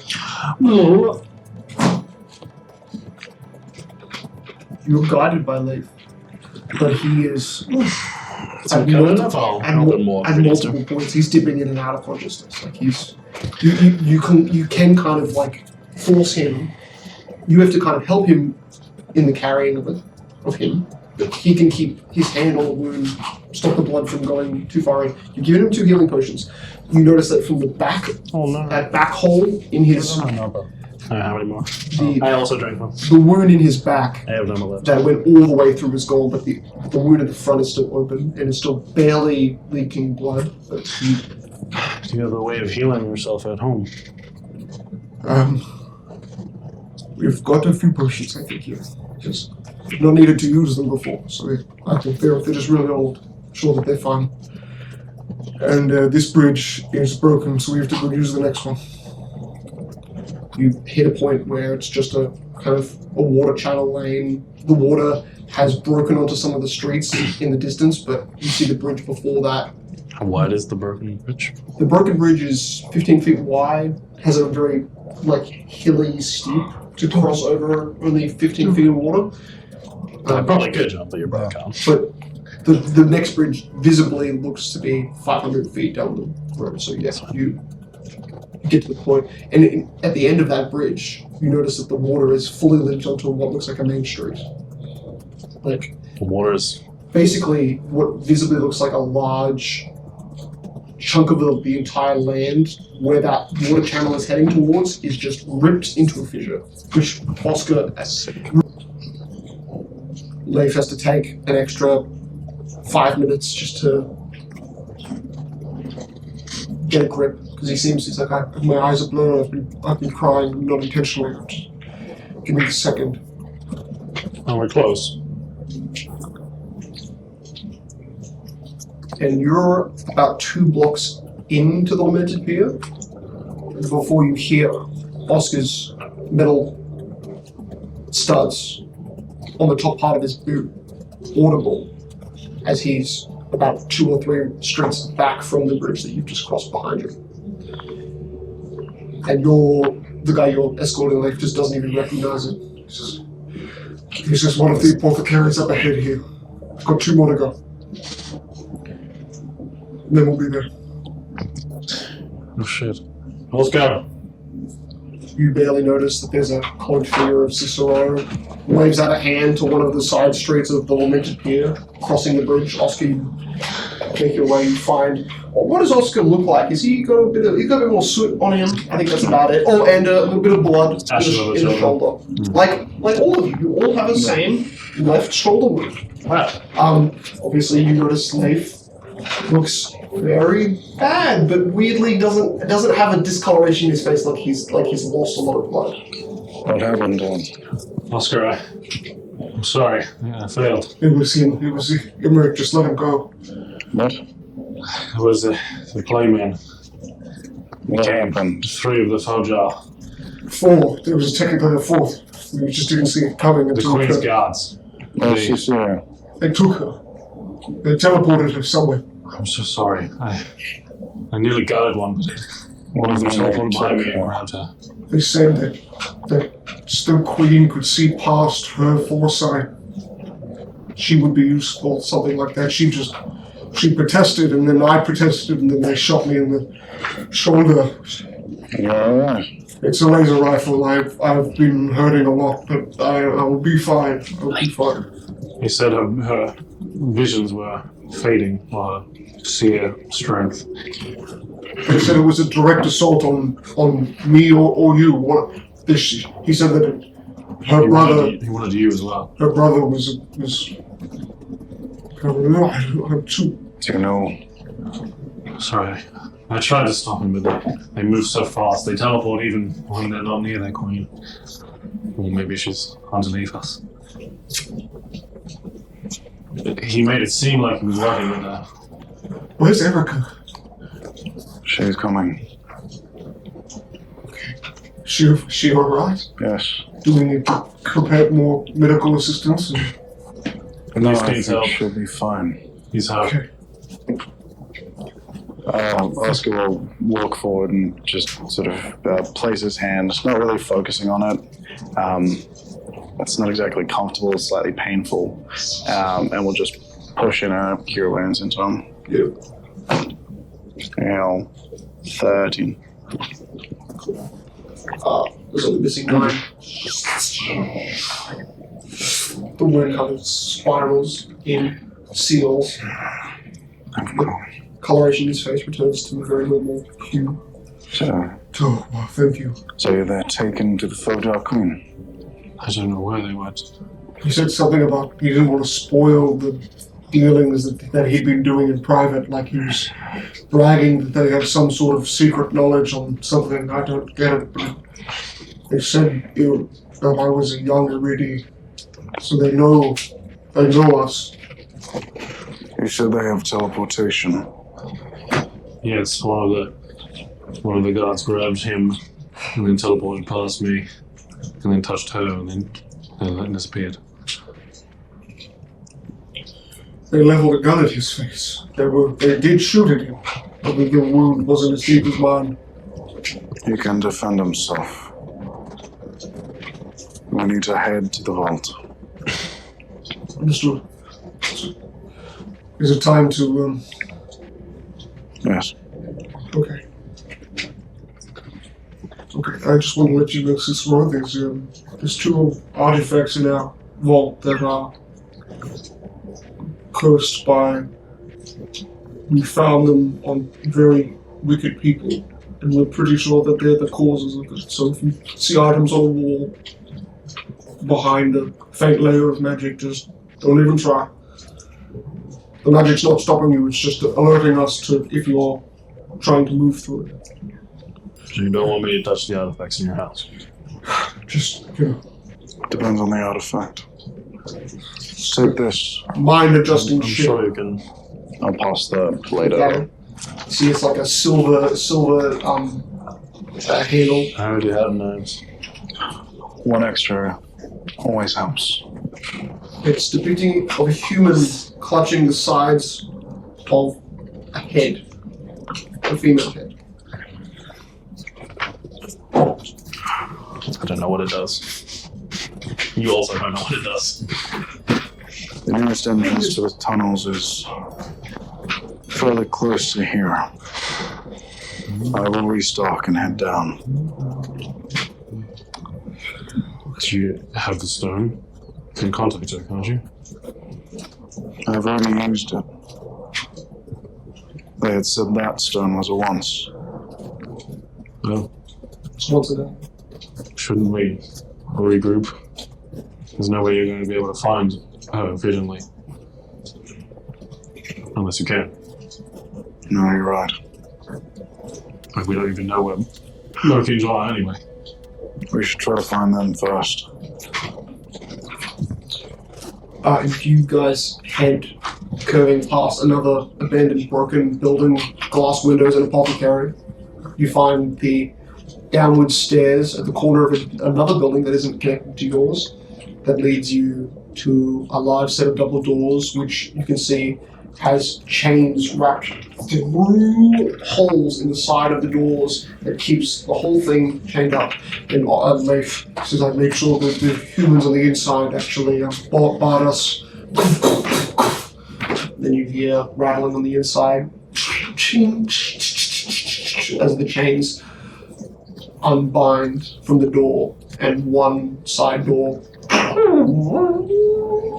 opens.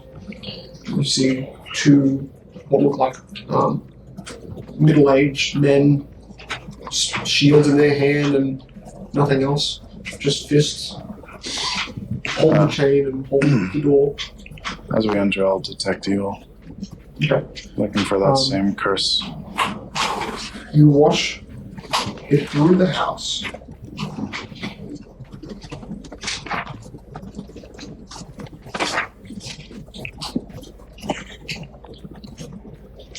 And you find that as you look in, there's no energy signature of the evil kind. It's like an aura on them. But you notice from what looks like a maybe early or late 20s, early 30s mother holding a very, very small baby, has this kind of faint, what you would call like an evil aura emerging from one eye. Baby or mother? The mother.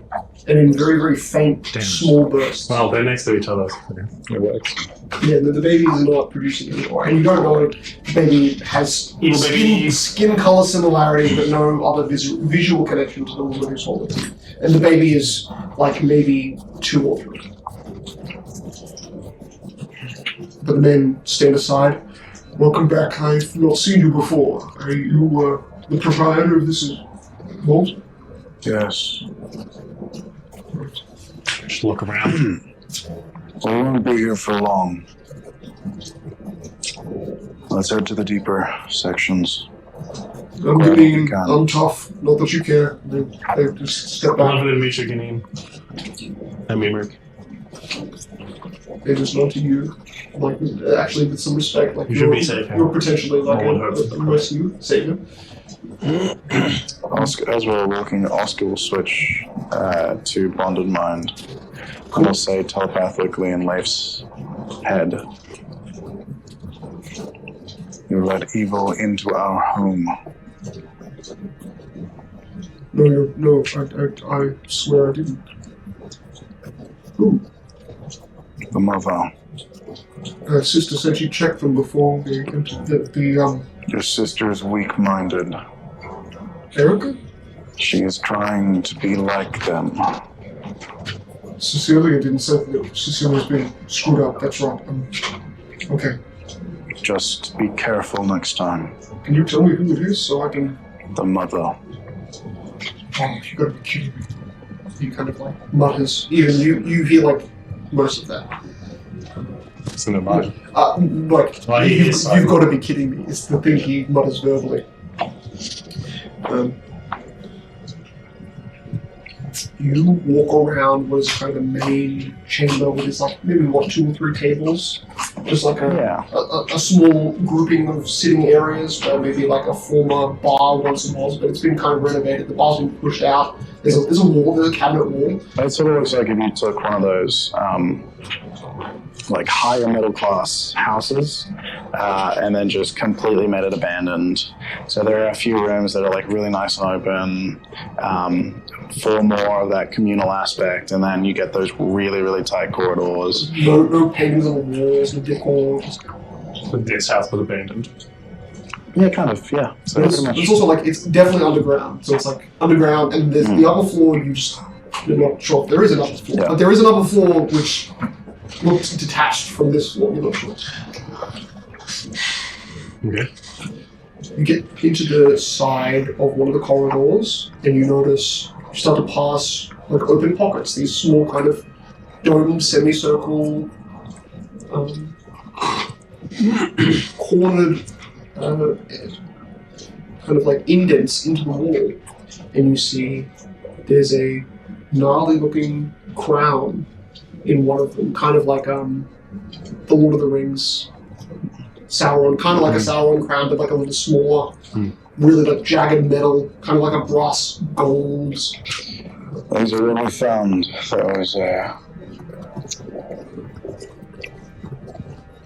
There was a cult a while back. Their leader held these gauntlets. And before that, there was a killer. This is the same smiling cult. Yes. Huh. There was a killer sort of through these parts. Before that even, that was his weapon. And that we were given by the church to maintain. You see at the end of this kind of corridor, you see it's a left turn to another kind of branching tunnel chamber. You see there's an indent in that wall too, and you notice there's like 3 separate cells, but this one has 2. One where there's a loose set of manacles that's kind of just hanging, like with the chain around what is a pole that's jutting out, and what also looks like put onto the pole itself, the small beam. You're kind of getting an understanding of Celestial, and you're pretty damn sure there's a Celestial that's on those manacles. Interesting.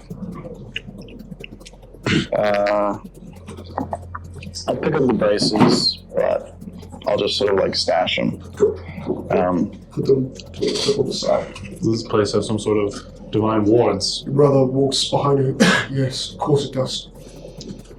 Most of this was built a long time ago. Red lined helps us a lot.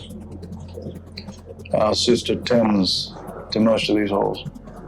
She herself acts as a sort of beacon. Erica. No, Cecilia. Oh. She acts as a sort of beacon that lures divinity away. Right. Often most eyes don't see what's around her. They see her.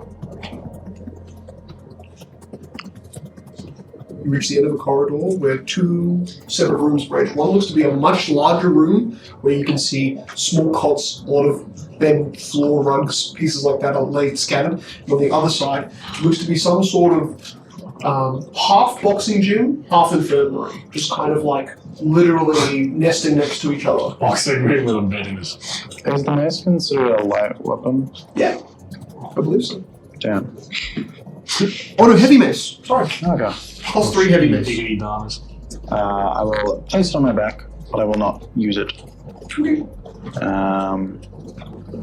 And then...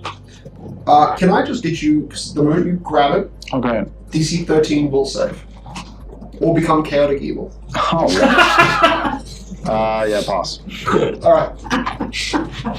That would be such a wild time. Sick! Just totally Gauntlet. visibly to you, even though you cast detect identify, Yeah. you get that they are gauntlets Great. that have transmutation aura on them, like they've been transformed into something. But again, nothing actively tells you what is cursed. And I will try to identify the helm.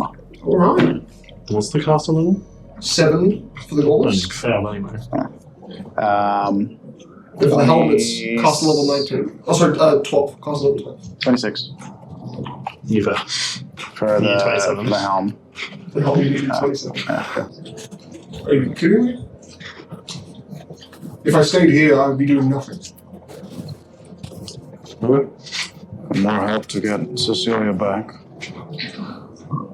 More just to keep you alive. We'll worry about Cecilia next. How many healing potions do you have? 3. No. They're moderate, so. And at least they're better. They're actually all +6 here. Oh, solid. They're not owls of creation, they're given to us. Some of the heads. Right, let's go. Yep. Oscar, he says as you guys leave, I'm sorry, you know that in some moments we need to trust our family. I had to trust sister because at least at the time I thought she thought like us. You know? We're too trusting. That's my flaw to a T. I'll try and take her. Love you, brother. And you also notice that, like, in the center of that boxing ring area, there's an unconscious body just lying there, hands dripping with blood. You didn't really even, like, go into the room. You could have just, like, looked in it. Oh my god, it's Rocky. What the hell is that guy? There's someone we're getting information on. I'm just gonna leave him there. He's breathing. If he gets up and attacks the people. He curves. There's one who's a problem. I've broken his kneecaps. Shattered them. It's not really permanent. This one's pretty much complete. So we'll make sure that he doesn't walk, so there is nothing left for us here. What do you do about that even more? We can interrogate his mind better when he is deprived of most lipids in his body. He's already pissed himself twice. Let's go. You said that the Foja with the fixer. So he was working with it?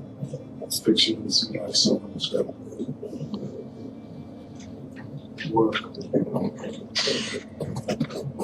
Not the one that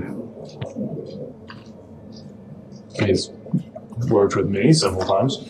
I want both of you, because you weren't there. Now, if you're not counting Cicero's memories, then you don't have to roll. But if you want to count Cicero's memories, both roll me history. 24. That's perfect. Above 20 is your goal. 20. Above 20 is your goal. I mean, I would even give Cicero +2 specifically, but it's okay. Just 20 is good. You're good. It's the recollection of the Queen in the one conversation you all had with her. She was very hesitant towards probably communicating with an elf until you had fulfilled, like, at least, something to prove your worthiness. But it was under the reasons the Queen spoke because she had been threatened by an elf before. In correlation, that is the only phrasing and connection she has ever had to your kind in specific. The only correlation in context of any conversation you've had. You think the fixer was Maybe. how powerful did he seem based on your interactions? He cast a spell on me once. I don't know. Probably cast a spell on me. I think I forgot. Like, when you were in that house with the demon thing, I talked to him in your house, and there's a chunk of time, he just disappeared. You remember Cicero said he pretended to be your sister in bed. That whole discussion. He was very sure of himself. It's hard to tell. Casters.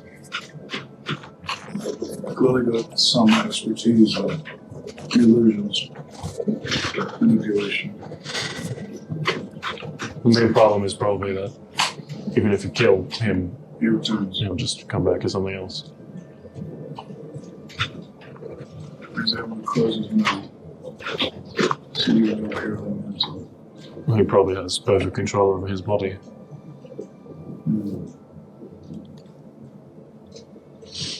Those the Queen's Guard. They were Queen's Guard. Is there a distinction between Queen's Guard and normal Specifically the weaponry. Yeah. soldiers? Are they not like bigger or stronger? Definitely also just more armored around the face. It's specifically carrying any sort of rifle of their design that is only delegated to the people who protect the Queen / the people who are, like you guys ordered soldiers of the Queen to do. She has workers, but she doesn't actually have like her warriors. I think you might have also noticed they were like basically the same thing as laborers and miners. They can wield weapons, but they're not made to. They're not made. They tend to fight from a distance, as this was. They have guards. You had 3 of them, or 4. They're quite strong. I think with the 2 of us, no guard can cast teleport. with the 2 of us in Leaf, we could probably take out 3 or 4 at once. But more than that, I don't think so. You have a rifle. It's barely visible over his shoulder. It looks like a piece of the sphere. Their fire just bounces off their hide. Armor. They're well armored, but there's gaps in it. You can. We're never able to pass along any information to the Queen. And it seems like I can teleport to the Queen.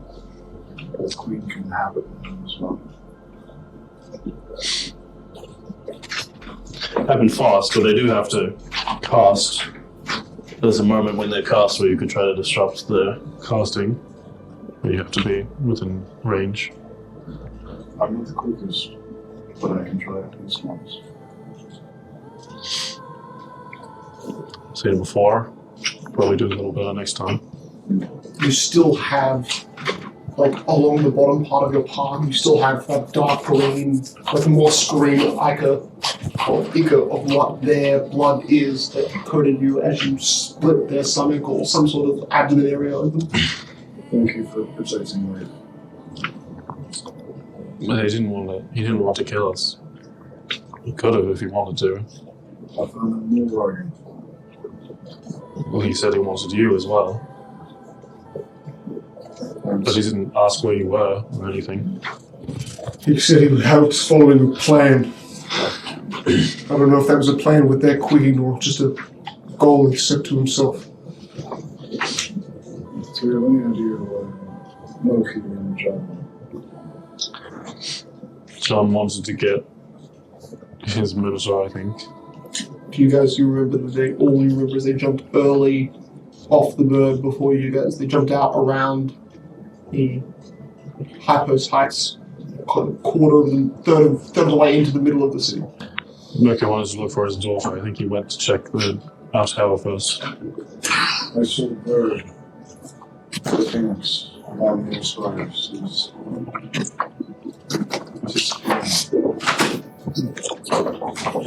Maybe it's summoned. Maybe it has a time limit. Maybe the summer's full. I came across a puppet of his theory. It's like how John uses a corpse. It seemed like he's insane. Like possession. Or undead. But it seemed like it provided his conscience for a motor to a corpse. I don't know how it works. But I changed the stone and all that.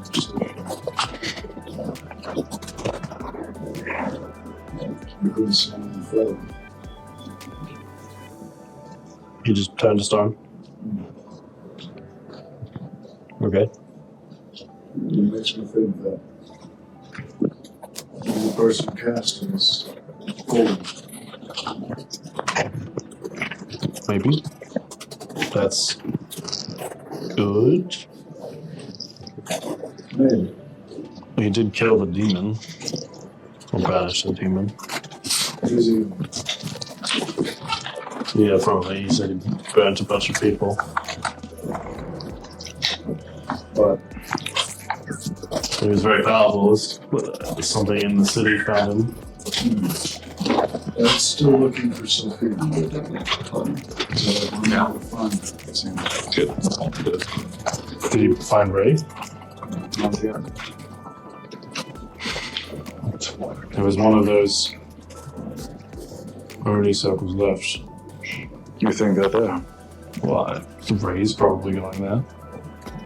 Might be a better idea to find him than the rest of them. As you guys exit to the surface and then breach the main surface of the lamented pier, as you guys talk and climb the stairs and leaving the vault behind you, you look at the direction that Oscar fled to you guys, like meeting up with you. It's that direction where that ember ball is above the buildings. It's now no longer there. The last ember ball of the city. Just a lot of smoke in that direction. How will we try to head to the tower? Do you have your sending so? I do. This one goes to Heron. Well, I mean, probably check in, or at least see if it still works. Oh, Sure. I still have my earring to meet, so Alright, should I message him? I think so. To tell him his location. Pizza. Where are you? That's it. I will try to look for what direction it starts the buzzing. Okay, cool. Buzz. You point, and you don't have to point far, because in the direction of the ember sphere in that path, I mean, you barely have to swing your hand, but it's there. It's basically straight, like north of the city in the direction that you're looking. Heron, where are you? What are you doing?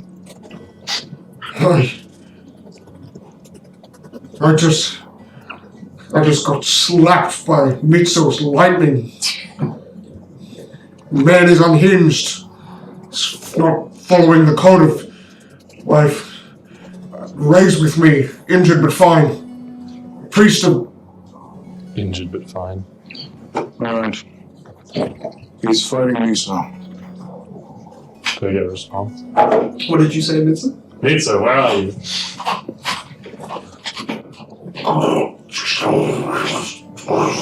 This kind of like this one, it gets hot in your ear, but then it starts to you start to hear this like almost like rumbling stone, cracking stone, breaking sound, stone sound. The interference is still there. I have been charged. It's like fractions. You hear that. Trying to locate the last of the hordes. I'm in the sky. Don't get in my way. That's it. Before the heat in your ear goes. He said he's looking for the last of the hordes. Not to get in his way, he's in the sky, but I guess Heron mentioned he he was, got in his way. yeah. He was being attacked by lightning, it sounds like. Ray's with him, and the priest of something. But I would assume it's the one that we met, the Hunspers. Well, I guess we're looking for lightning. Yes. We'll start heading towards... They wouldn't be far from that Oni circle, I don't think. If that's where they last were. Sure. I think I remember where it was from here. Alright. Either way. General direction. For you guys to head to that Ember Oni circle that you remember. Oh, No, you're not going to the air spy, you're going for the center of the city now. You're going for Ray. Cool. More Heron, let's be honest. More Heron. They can fly. In two successions, you travel for about an hour with Leif. You watch a pillar of fire emerge, probably for you, probably about another 2 hours of walking, knowing how much angles and debris and side streets you have to turn in order to get in a straight line. We're doing sick parkour. And that, right? Even Leaf being a bit of a monk, good. With all of you guys, you're all able to do some actual cool acrobatic shit, jumping. Be real monks.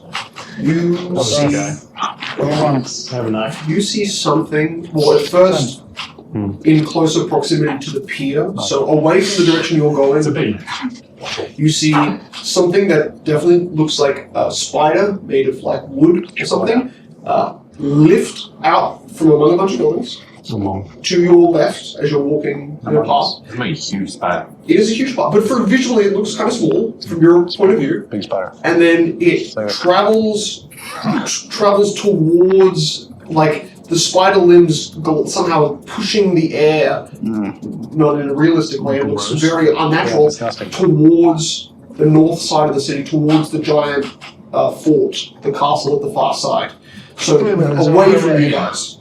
And then you notice the pure kind of like concentrated flame of a pillar just kind of rise out about probably an hour and a half, maybe 2 hours, in that kind of same vicinity as the spider moved, but more directly ahead of you.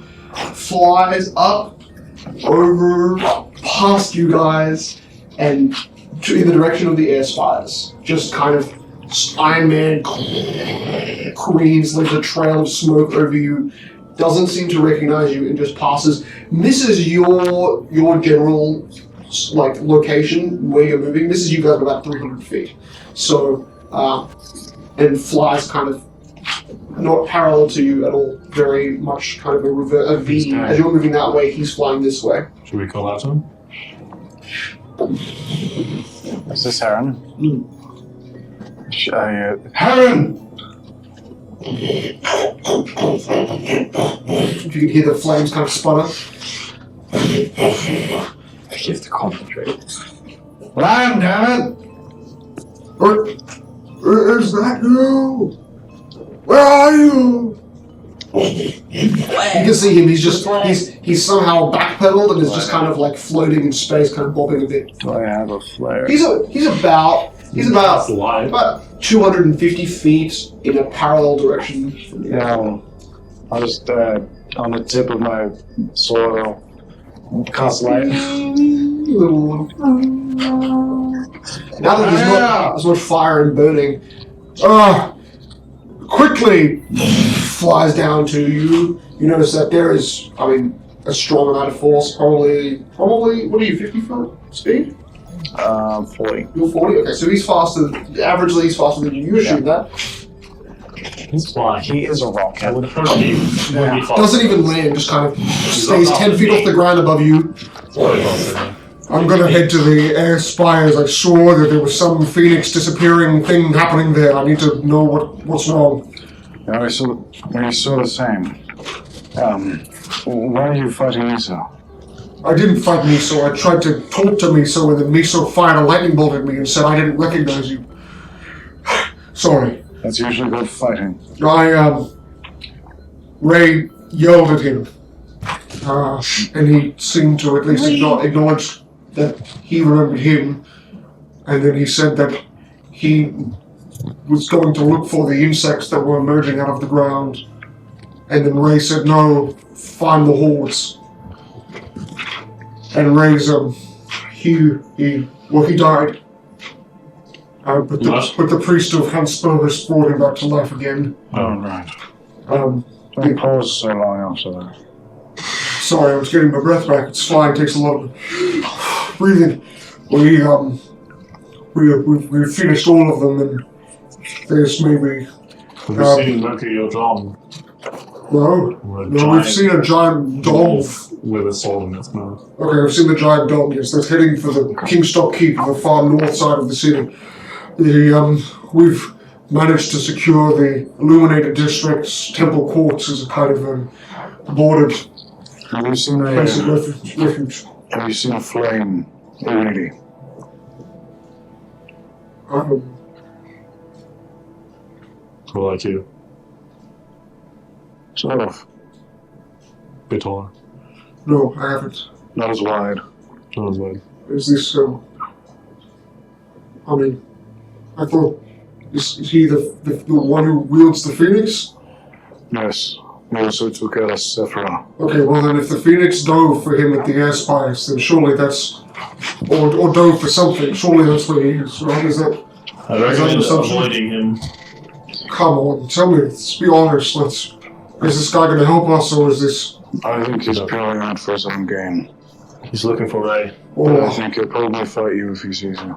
I'm probably immune to fire. I think that if I've got a chance at stopping someone, it would be him, right? You say he's fire? He might also be immune to fire. It seems like you teleported through my mouth, you become blood.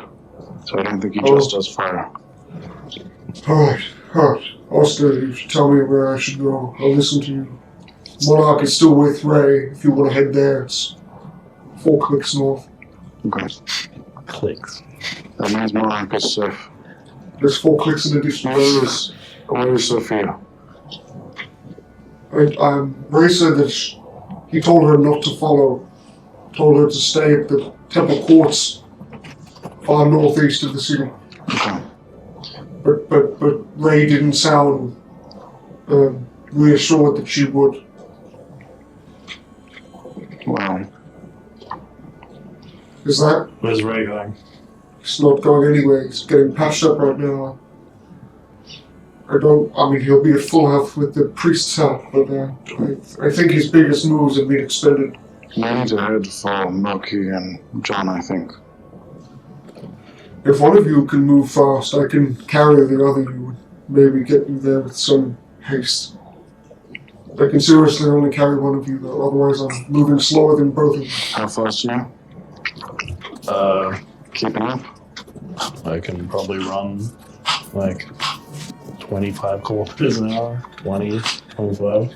What's that in the Imperial system? I don't know what you're talking about. I use feet. How many feet can you move in 6 seconds? I can move 200 with these boots. You can pick up and move 200 pairs of feet. Less than that. Decent amount less than that. Probably I'll measure myself, and it's 38. 38 feet long. 180 maybe. I mean, 6 seconds is like 3 blocks. I can go nearly 4 blocks. You can go, what, 3 blocks? What can you go, Oscar? I think you're faster than me. What's a width? I mean, we can't rely on straight paths, but if you can use your acrobatic natures, we do. Take a left. Okay. Head to Ray and Monarch. We'll head north. I would follow the Piers low lane. It's just the least destroyed main road that heads directly north. If you see an lady, someone using fire, don't fight him. Whatever you do. Good to know. Trust you, Oscar. Right. Elf. Leaf. Ah! He never used to be able to do that. What, fly? Yeah, that's like happened in times but over a few hours. Times of stress.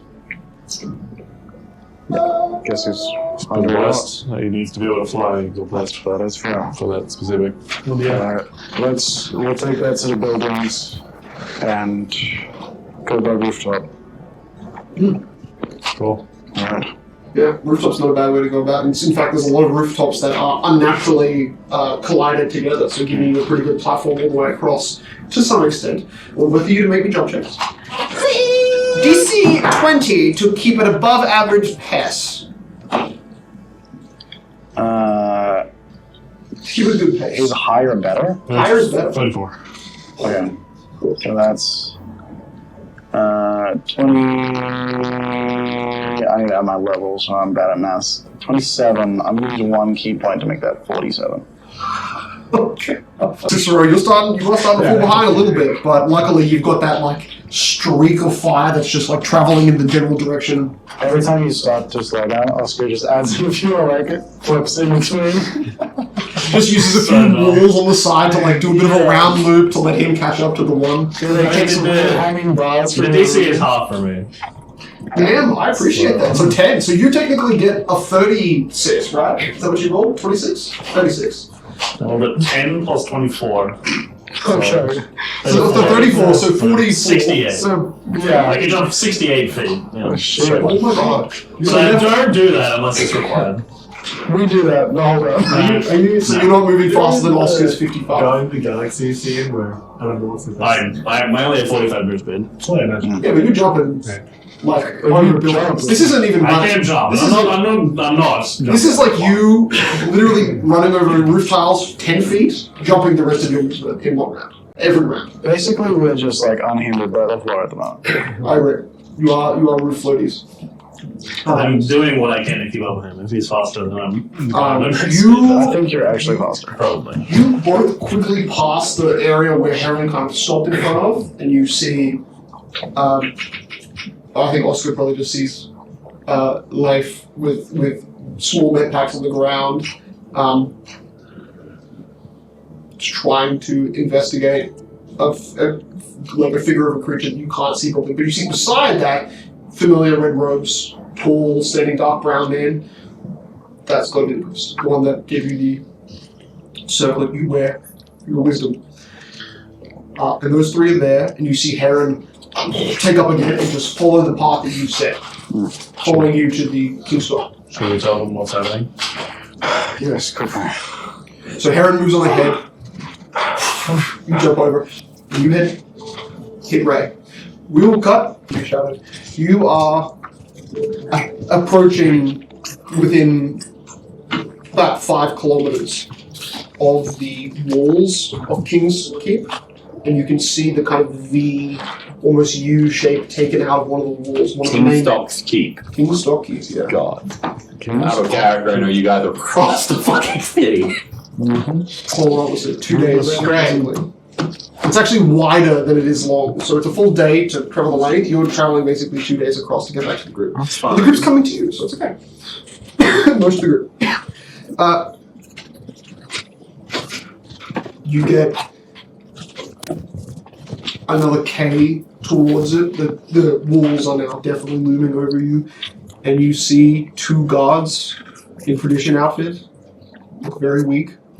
Look bruised and at a point there they are. Dinner. Like, they look like they've been backed a bit into a corner because you see what looks like a kind of an undead of sorts. They're back to undead in the corner. Yeah, more like it's an open, empty street in which 2 of them are slowly being pushed against the building, but they could easily go through the building. They don't look like they're really struggling to There's leave. just one undead they're fighting? Yeah, and there's a weird amount of hesitation. You'd think for soldiers, you know, they're covered in scars. They look like they've been battling for hours, if not tens of hours. You know, one of them say, John, please, I don't know why you're doing this. I don't know what happened to your voice. Why are you doing this? Just stop, please. That's what you hear as you approach. And they hear you and the 2 soldiers. The charge. And technically all 3 of them stop. Even the one who's pressing the other 2 soldiers, like, follows your sound as you approach. What do you do? Just run past? I should question them. I'll rip the undead in half. And I'll question them. Okay, I want you to make me an initiative roll. Use your tentacles to kill them. Yeah, fuck. Burn them. Is the dog joining or? The dog can Oh, it's join, okay. you know. 13. They were following you. Yeah. So, Felix, roll for me the dog. I need to protect my body because I will die. Don't worry, Moki's the one causing the harm. That's true. Yeah, so far. 63 as well. It'd be as fast It's as 50. Gargantuan. Yeah. Oh, Gargantuan is like huge. A classification it's considered large. We just have a really big ass mini for it. Yes. Okay. We should make it gargantuan. Fuck it. I mean, he looks gargantuan. Let's just say that. Spiritually, dude looks yoked. He's spiritually yoked. Spiritually yoked. Soul-wise, people love doing. He's big. Man's another grind, a real grind. Okay. I don't know why I didn't have this up the whole time. But it is.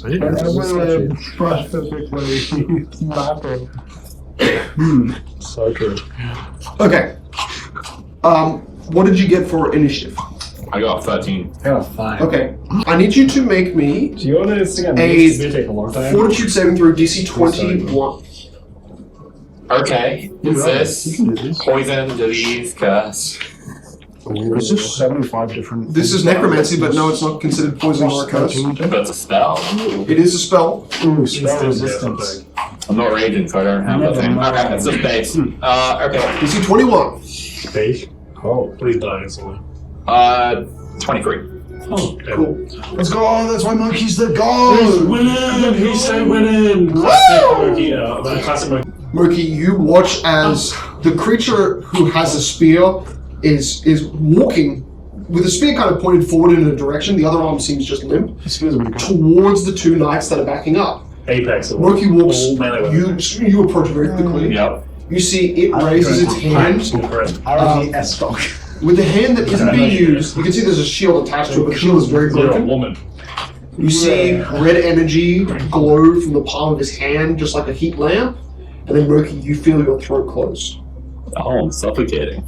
You would be suffocated. Wolfpigs are pretty cool. Oh. Well, Not the same as me. I can only hold my breath for 22 minutes. Unfortunately, the suffocation spell, which is a 5th level spell, is much stronger than the suffocation effect. Ah, shit. If you failed the save, you would be unconscious in the next round. Low range. Like just unconscious. Because you succeeded, you're only staggered for 1 round as you gasp for breath. I mean, It's probably the same range. I used the ring of immunity to not be sad. The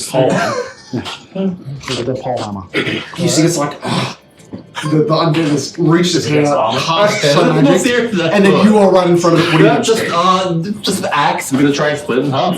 More power attacks, of course. There's only 1 attack because I can't figure out what move to get closer. Charge attack. Get the bonus too. This is true. Okay. If you can do 19 points of HP, you end this guy's life. 19 points. Oh, there's more. That's my bonus. Yeah. Cool. So you slay. He's up at you. I'll roll anyway. You cleave him in half. Hey, your bonuses are like. This is your one. This is your Wait, hold one. on, that's what I want. Mortal death. And the 7 and 4. That's 7. 11. Right. Plus Are you doing all the dice? Like a 1 on the dice? Does that count? He's puppeted. For what? Your bonus. Okay. Marry That's it. My bonus 31, is plus 32, plus 9, 41 damage. Oh, that's double his HP. That's what 38 is double his HP. So you don't leave him the ability to be alive after. How would you like to kill? I charge past him and he stays there for a bit, but his legs are missing because I took him. So the torso So he is doesn't stay floating. there at all. No, the torso is Floating, yeah. The torso and the cock, he's just taking the legs. Like all of the cock's there, just the pant leggings end at a certain point before the kneecap. God. That's disgusting. Murky's like lost his axe, he's just holding 2 legs in his hand. Like, what am I doing? Kill the rest of them. Which, by the way, as soon as you hold the legs, Yes. you dust the legs that you hold. My first instinct was to sniff it, to snort it, but like, no. You inhale dust particles of another man's leg, Okay. sweat scent. I'll turn back towards the 2 humans and I go, have you seen another centaur? A child? Young girl? Yes, of course we have. Where? Back at the temple courts, he points the opposite direction from where the stronghold that you're heading towards is. Not all the way across the city, up the city. So not like 20 hours, but like 2 or 3 hours up behind you in the direction that you were heading from. The temple courts. Let us take you there. What do you know what happened to him? No, he just turned on us. We'll lead you there. We'll lead you to her if that's what you are. Okay, lead me there. I take both of them up on their arm and I start running. Direct me! One guy who's left is. There's 2. There's only 2. They killed The other guy turned on them, so yeah. Come with me, men. Hey, quick export, they're happy with it. They're scared as fuck, but when they understand what's happening, they're like, oh, okay, it's that way. Even carrying these 2 resistance members, I'm still at light mode. I'm totally absolutely. I'm not. Don't worry. I'm not questioning that. Yeah, we talked about your elephant load. You are able to lift a semi-truck. I mean, these guys each that these is guys true. these guys About each made are it. probably 250 kilos, including all their armor. Oh, that's nothing. Yeah. Oh my god, why are they so fast? Is your spell magic? Full plate. Is your spell magic? My Blade is spear? like No. 40 pounds. Maximum. No way. Yes. Yeah. Armor is not That'd something. be cool. It can be fantasy armor where it's just ridiculously Imagine if you're fixed and everything. Look, I need to get that It's one. ridiculously. Am I thinking of? Wow, yeah, it's only up to 60 pounds. I did not know that. Okay. When you're wearing it, doesn't weigh anything. Well, it weighs a little bit. But it doesn't feel like 60 pounds because whatever you're holding. Okay, yeah. Let's just say they're each about like 115 ish, and yeah, you easily carry them. You head back to the edge of the temple courts, Moki, carrying the guards. They're like, please just drop us here. We're here. You could. Okay. We're safe. Organs. This is the front entrance is around this corner here, and they take you a few more dozen steps. You reach a kind of underground passageway, which looks like it's only meant for one, like, cart in total width. It goes underneath the corner of a building, and you see it leads to a large courtyard. The distant parts of this courtyard has weird stone walls blocking streets. But you see a mass of people, many, many soldiers, people just moving back and forth, and you notice. Where are you? You don't even. The scary thing is, you don't see her. And then you notice as you kind of walk half in, the clops of your hooves is enough to alert her. As you see on the right side of your entry tunnel, she meets you at the doorway. Who is that? She was woman's asked to wait name? there. I hug her. Who is the woman's name that's carrying the dog right now? I'm sorry. Nia Wayne? New Wayne, is that it? Yeah. Okay. That's Moki's ally. Did she say anything? Okay, she's just out. Okay, she just watches everything happening. You tell. Makes sense. She's been kidnapped. Literally, she's making sure that the body of Jonathan doesn't slide off a dog because you're moving at full speed. But now she goes, I'm gonna jump off the dog. It's hurting my ass a lot. Ah!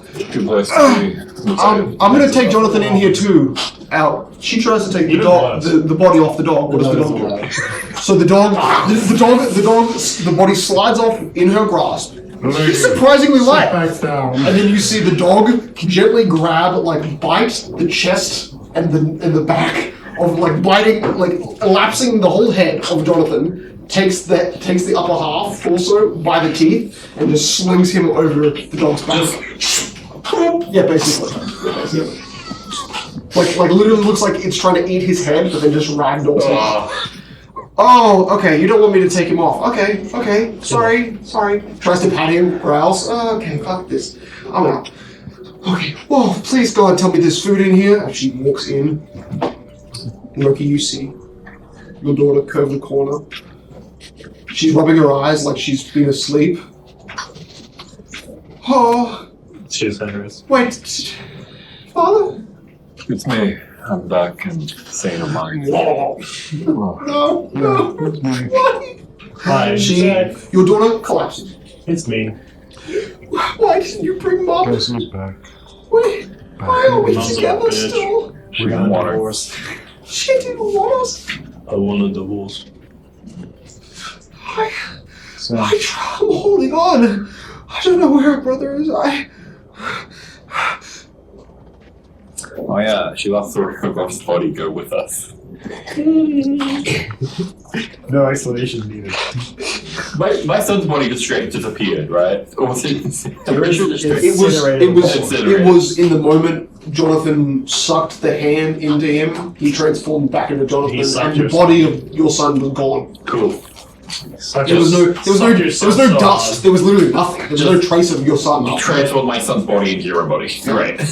Yeah, Unintentionally. That's pure divine magic for you. Oh, blood. I repurposed his body.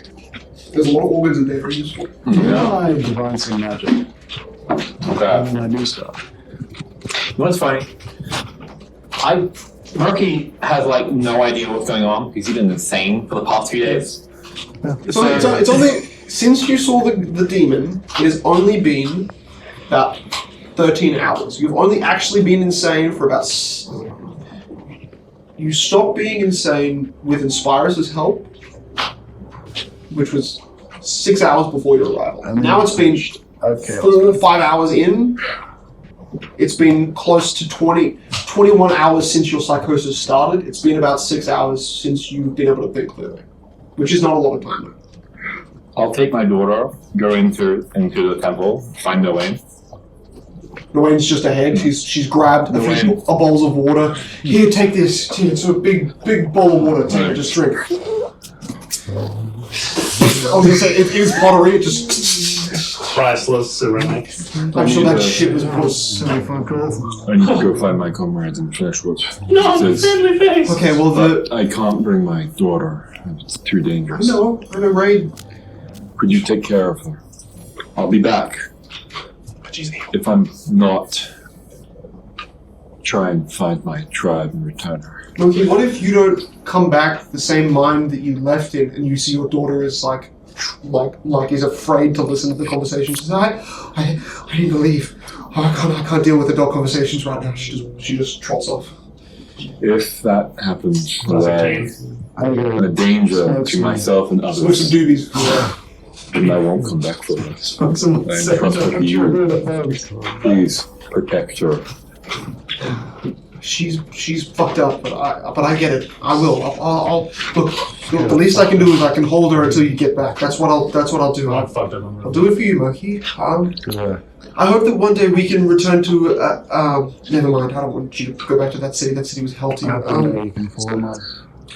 I'll do it for you, Matthew. Where's your son? What she said? Where did he go? Strong flanks. You're aware that my son's soul was discorporated from his body, right? No. Okay, well, my son's soul was discorporated from his body. Does that mean he was like a limp? And John, I point to the limp body on the wolf. Oh, He possessed my son's body because his body was kidnapped by evil people. Were you awake enough to see the transition between? I wasn't. I watched him exit a cave as Jonathan and enter the cave as your son. Where that whole thing happened. I think John ate my son. He could have. I wasn't there. Like, I did hear an he incredible. went into my son's body, he came out of his own body. But I heard it started. What do you think? It started with an incredible sucking sound. So I'm not sure if like he sucked your son Look, out of being. Look, when John's back and we're not dealing with. Yeah, you're right. No, we can I think don't of, care about this. We can When think of the John's back, I'm logistics. gonna punch him. I'd punch him too. But Alright. I need to Go find your friends. deal with this. If hold on, I need to do a tribe check. Where do I think my tribe would be or want to go now that my father's gone and all that stuff? Is it like a voice Just like actor? quick on test. Somewhere I can direct Noane to begin with. Where's Steve? Yeah, well, you do tribe check. It's a proud ancient spirit. It's just Okay, 17. 17. It's a proud I just heard of To a them, dog. the safest lands is the edge of the Feyre of the Dark State and the kind of inner western side of Feyre. So It's like an closer age, it just feels away like from the elven actual population, but pretty close to the halfling population. They are very tame and passive when it comes to seeing you. The wilds between Fair and Dark State, that's where my tribe goes in time of strife. You'll be very east. Yes.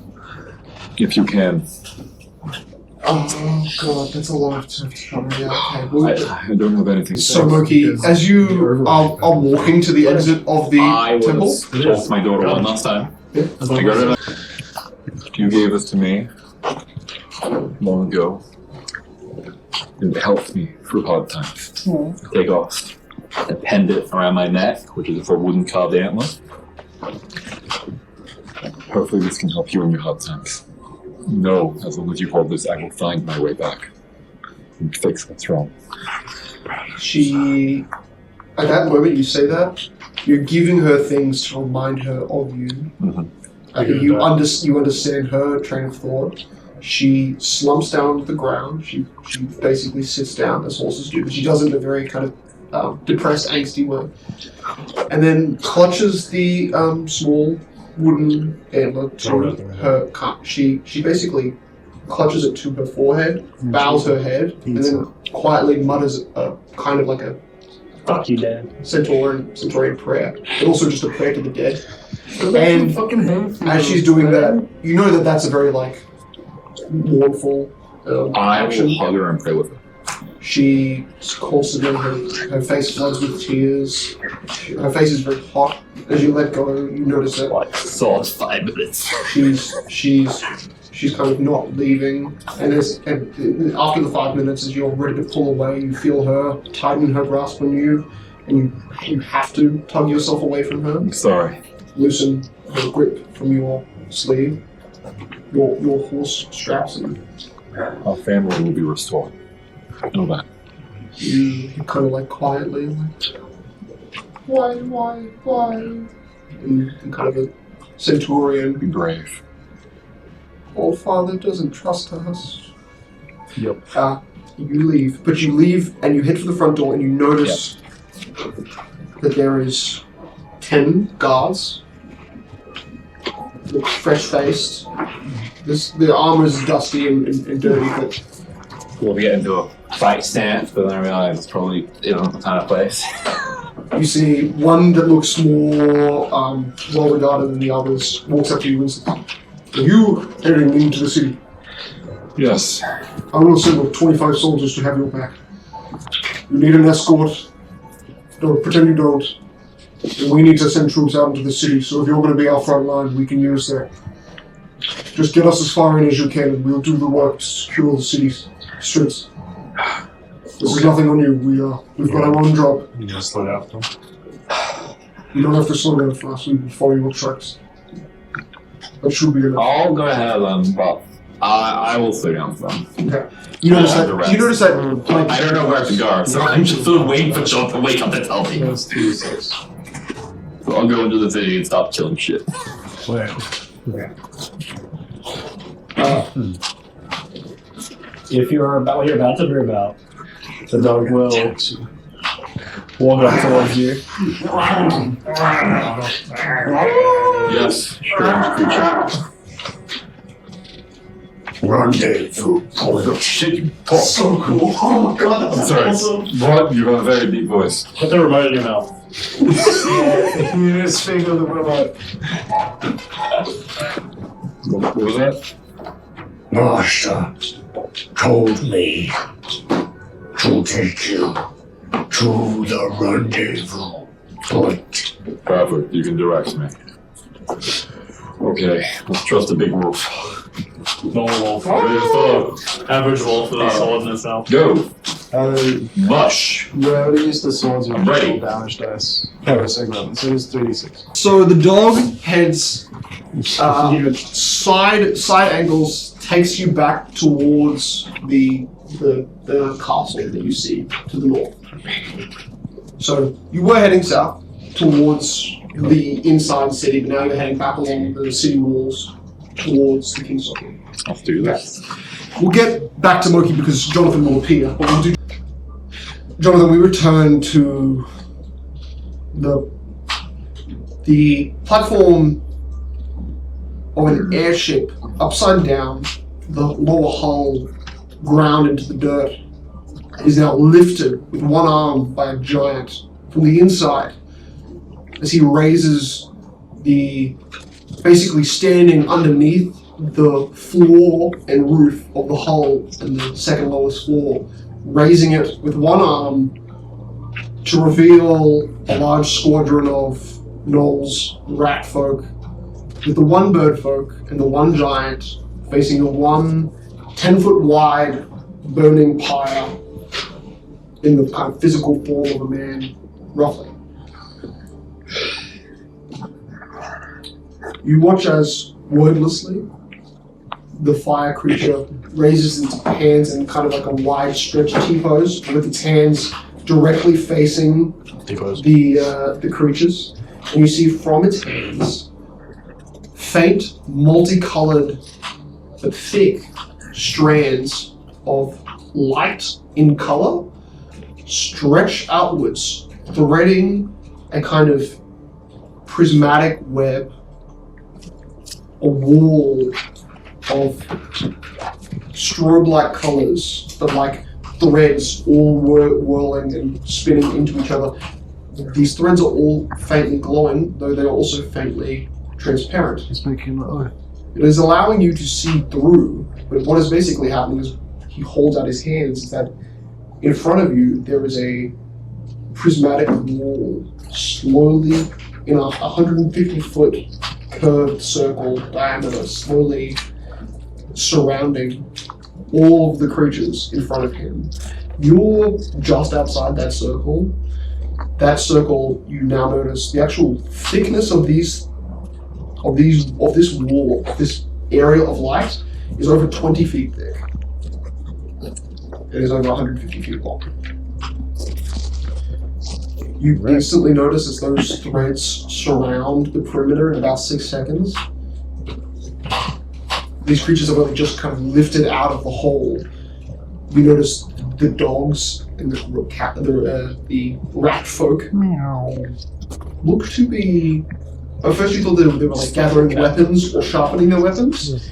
They're actively ripping underneath the armor of each other, ripping out chunks of their own small 30-ish troop battalion.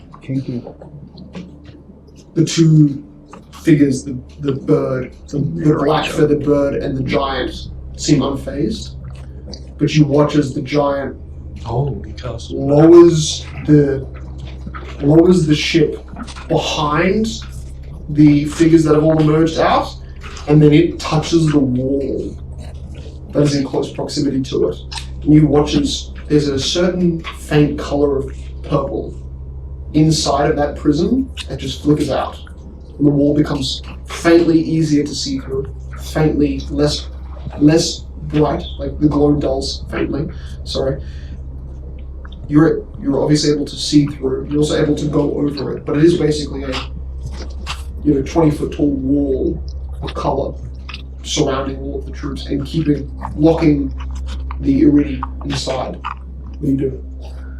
Well, it's going to turn to the three people who are still crawling. Cause They're still crawling. They've only just kind of hit the open space now where they can start to get up and actually move. But they're half their movement is to get up, right? And their action is to kind of dash. Alright. They have started a shield around the area. It seems you escaped the perimeter. How are you all feeling? I think it's good to get some normal air. And the others, one of his, the Dragonborn one is speaking in Draconic. Kind of, you've heard it before, it's an uttering of thanks, specifically to what they think is a human, which is you. And the human himself is kind of like laying with his back on the ground. The other two seem to be getting up. This human just looks exhausted. His back is on the ground, his chest is panting heavily. Just doesn't look like he's, looks like he probably inhaled more smoke than the others. The other two are getting to their feet. You're unfortunately beginning the hard part now. For now you have to run through the city to find somewhere safe. I know, that's why I'm bracing myself. I will give you one more jolt of energy before I let you off.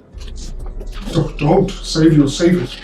Don't worry, I can do this like 16 times. It's fine. They don't even understand what that means. Most of them probably. They can't get to 16. Can't get to not understanding how energy can have that quantity. Healing potions can't do 16 times. That's crazy. Who knows? How you doing? That sucks. 63. Okay, that takes them to full. That's 3 ones.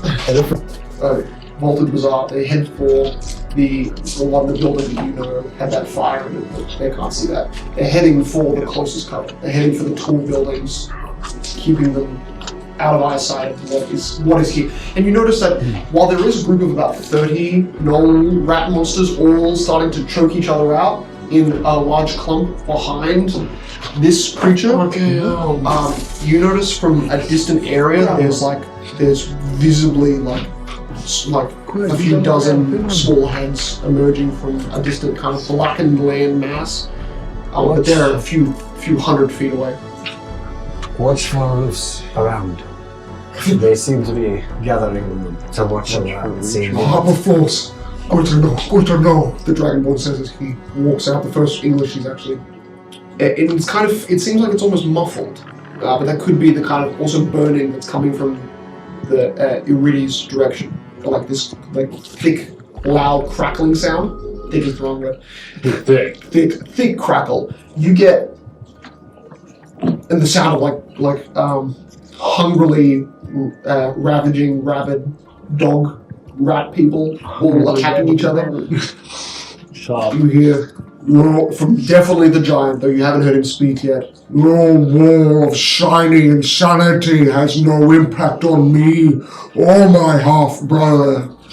He is only an omen of darkness, and you took the home, melted the city he was born to protect. The Menmere city held hundreds of thousands of bird folk, and you indiscriminately ended them all. You wonder why we are here, because we are its retribution. We are the city. Oh no. The bane. And that isn't common. Helpful. Just a little bit of common. The fire creature, which didn't look to be stepping forward or anything, starts to kind of like lower its arms down. Maybe. Cool. I want you to make a perception check. Or you can see that. Because this is all within that 6 seconds. You easily hear the giant yell, but this is if you can hear a quieter voice. But that he's an Iridi Knight, a fallen, lost Iridi Knight. We call him Marcus because we know him personally. Yeah, you will the cat in campaign 1. Please continue. You are this campaign 1. Yes, exactly. Campaign -1. I did care. I felt the hole I made. And all I went there for was to find something. Come right now. I did. And then you'd hear seconds later, in Marcus's voice, Such strong feelings. And you know if you were in my position, you would slaughter me without a second thought, like you want to do now. and Jonathan, as you hear that, you realize that that voice, that last quote there, was a little louder than Marcus's very quiet one, the Iridi that's like, about 110, 20 feet away from you. That last quote there came directly from the bird, directly under the giant.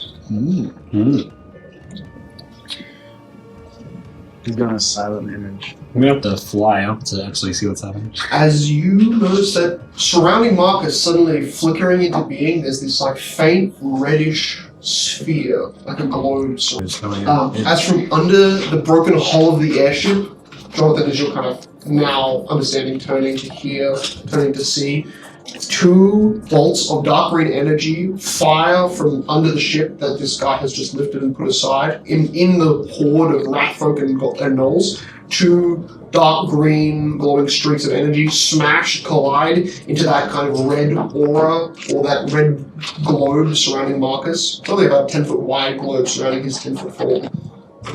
Hits it. Seems to refract. Hits the prismatic wall, and that green color gets sucked into the prismatic wall, which seems to like naturally create a kind of spinning vacuum of green color threading through the 150-foot wall circle surrounding you. Tell him how he fucked the cockatrice. He did do that. Very present. But you notice that those dog and rat monsters barely visible to you are all seem to be writhing on the ground and pulling skin off each other's faces. Marcus watches the main enemy emerge, and just kind of still standing there.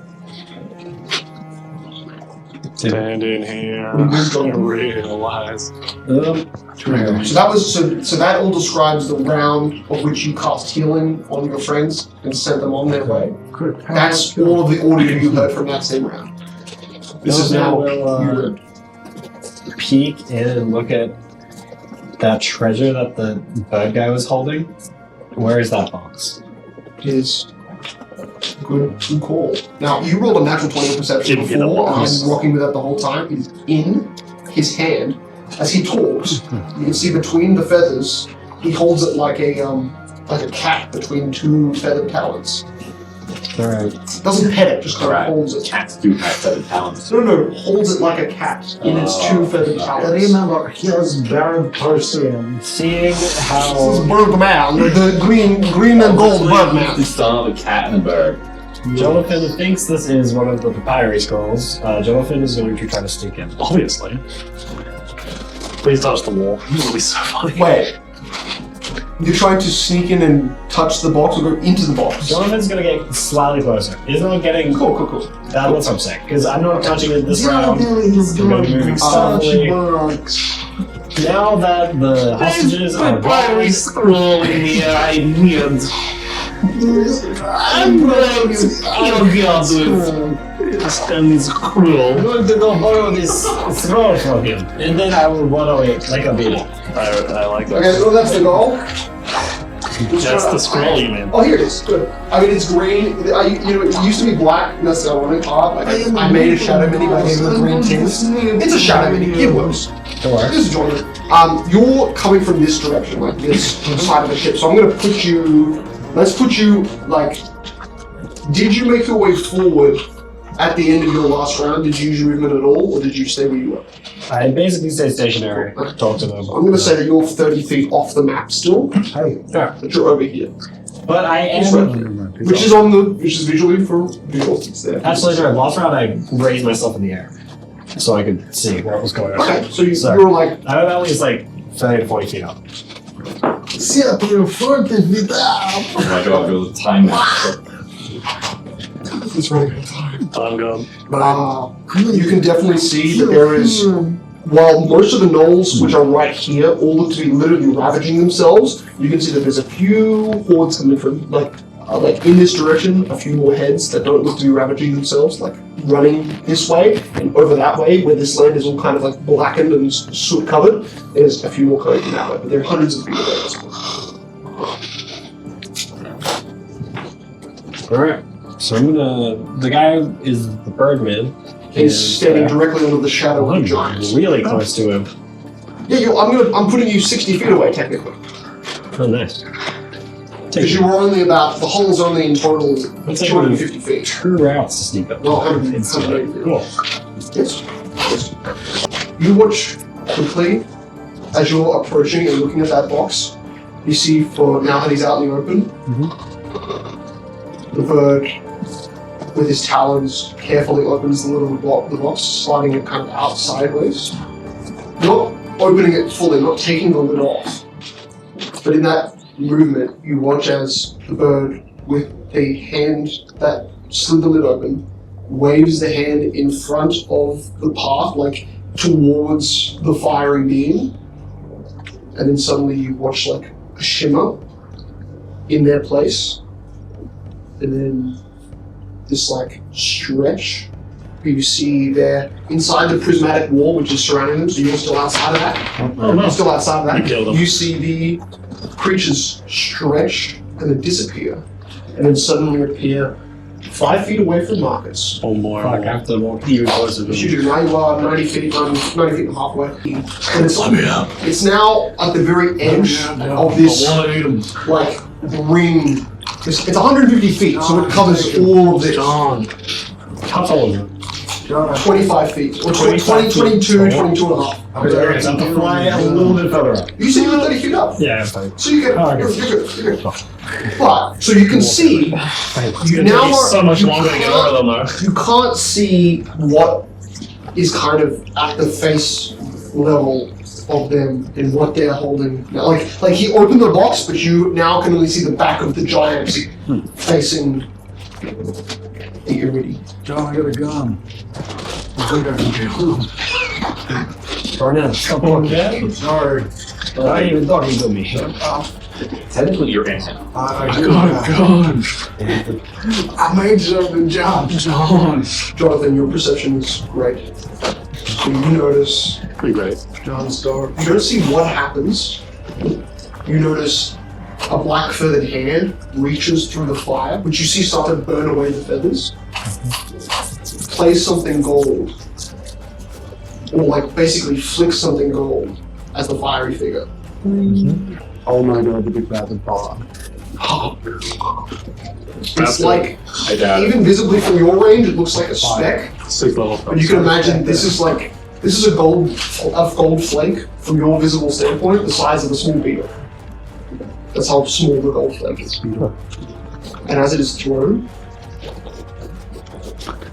It's like as it explodes, the whole map explodes. you see You die instantly. you see suddenly one, the bird phoenix detached itself from the back of the air spires, do a kind of curve around and kind of angle that, so curving around this way, and it angles down, kind of now starting to glide down this way. You notice it's starting to catch itself on fire before, when it was like, it put itself out, it was like a dark maroon, now it's glowing with a red ember.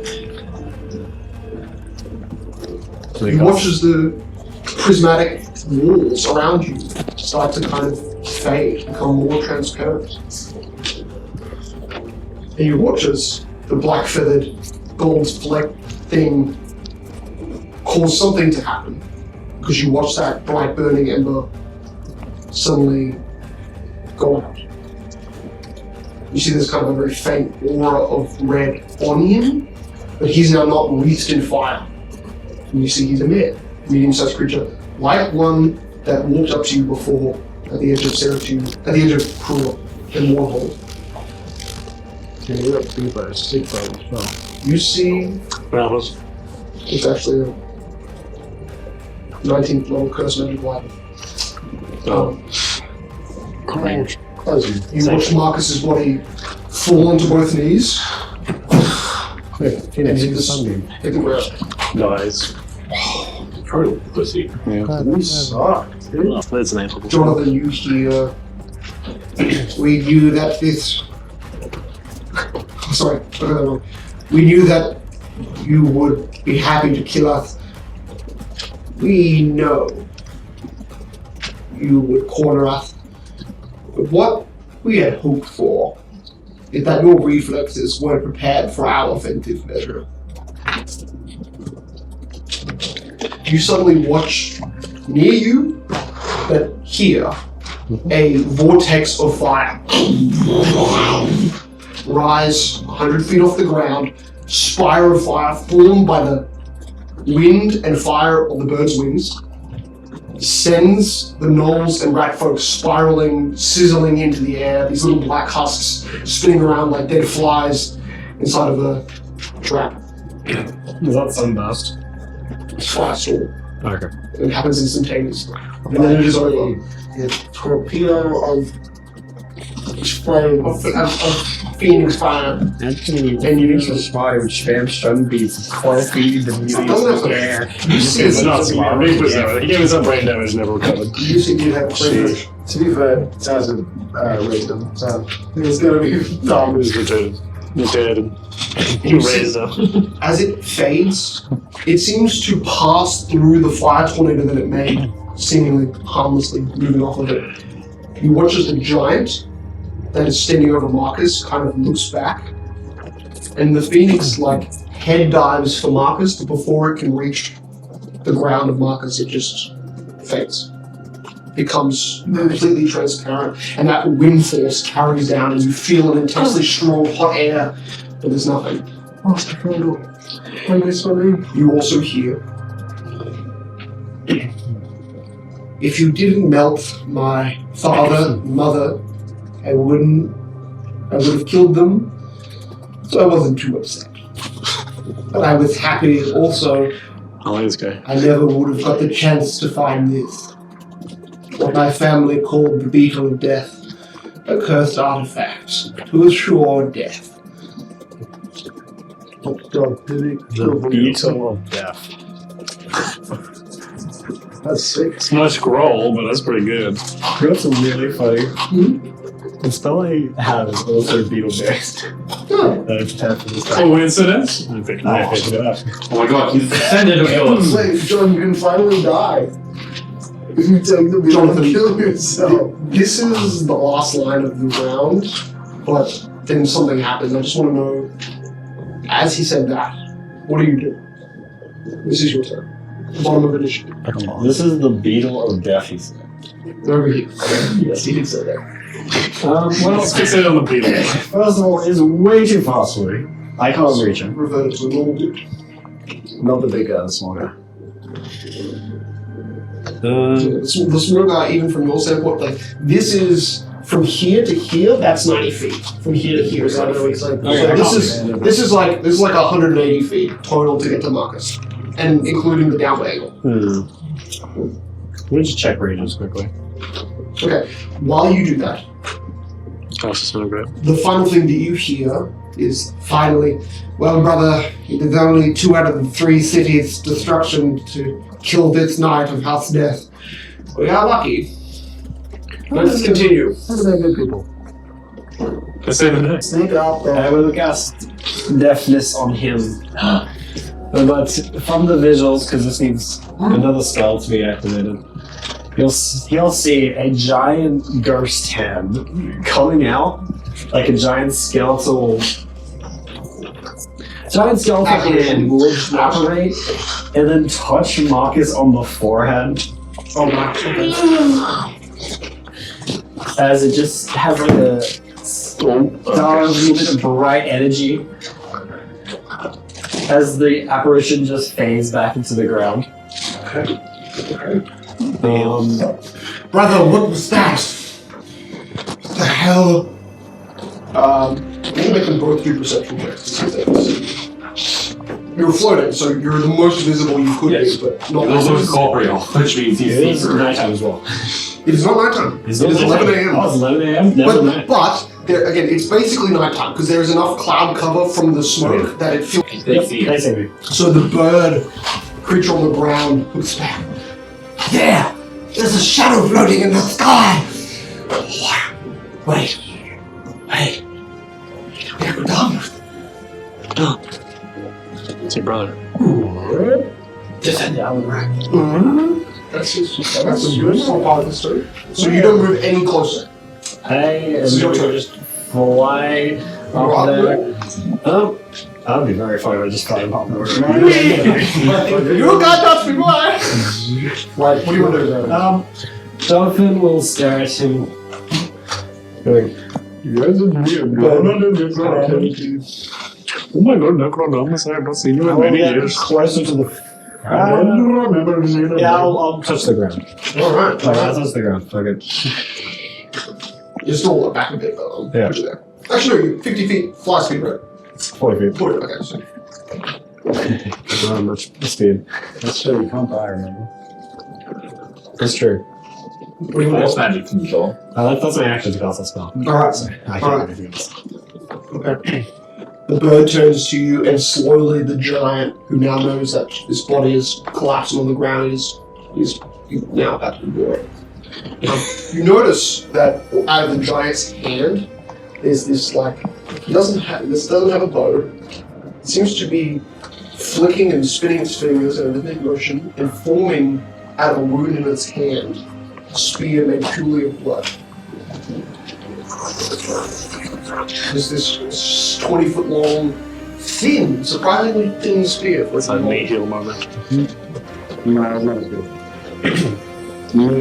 You gotta stab the god, and then it bleeds. You see that bird struggle to see That's fine. Jonathan's visage Sure. over the flash and then also happening this round. There's another bird disappear. That's your opinion. Oh, okay. And the large arcs of fire end.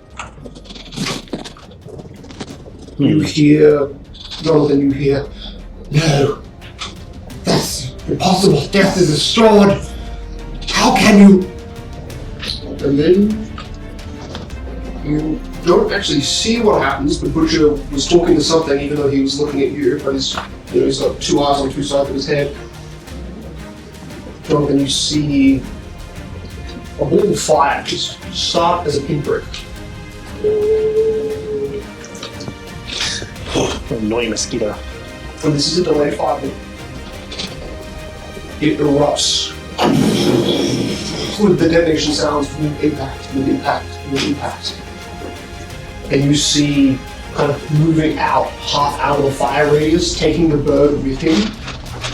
You see, the bird is grabbed by the giant in one arm, cushion, as he tries to exit the, what is a ball of fire. You see the giant form, the claw comes back, burnt to a crisp, its body covered in small blisters and scars, new burns. The bird creature, black, looks not very good.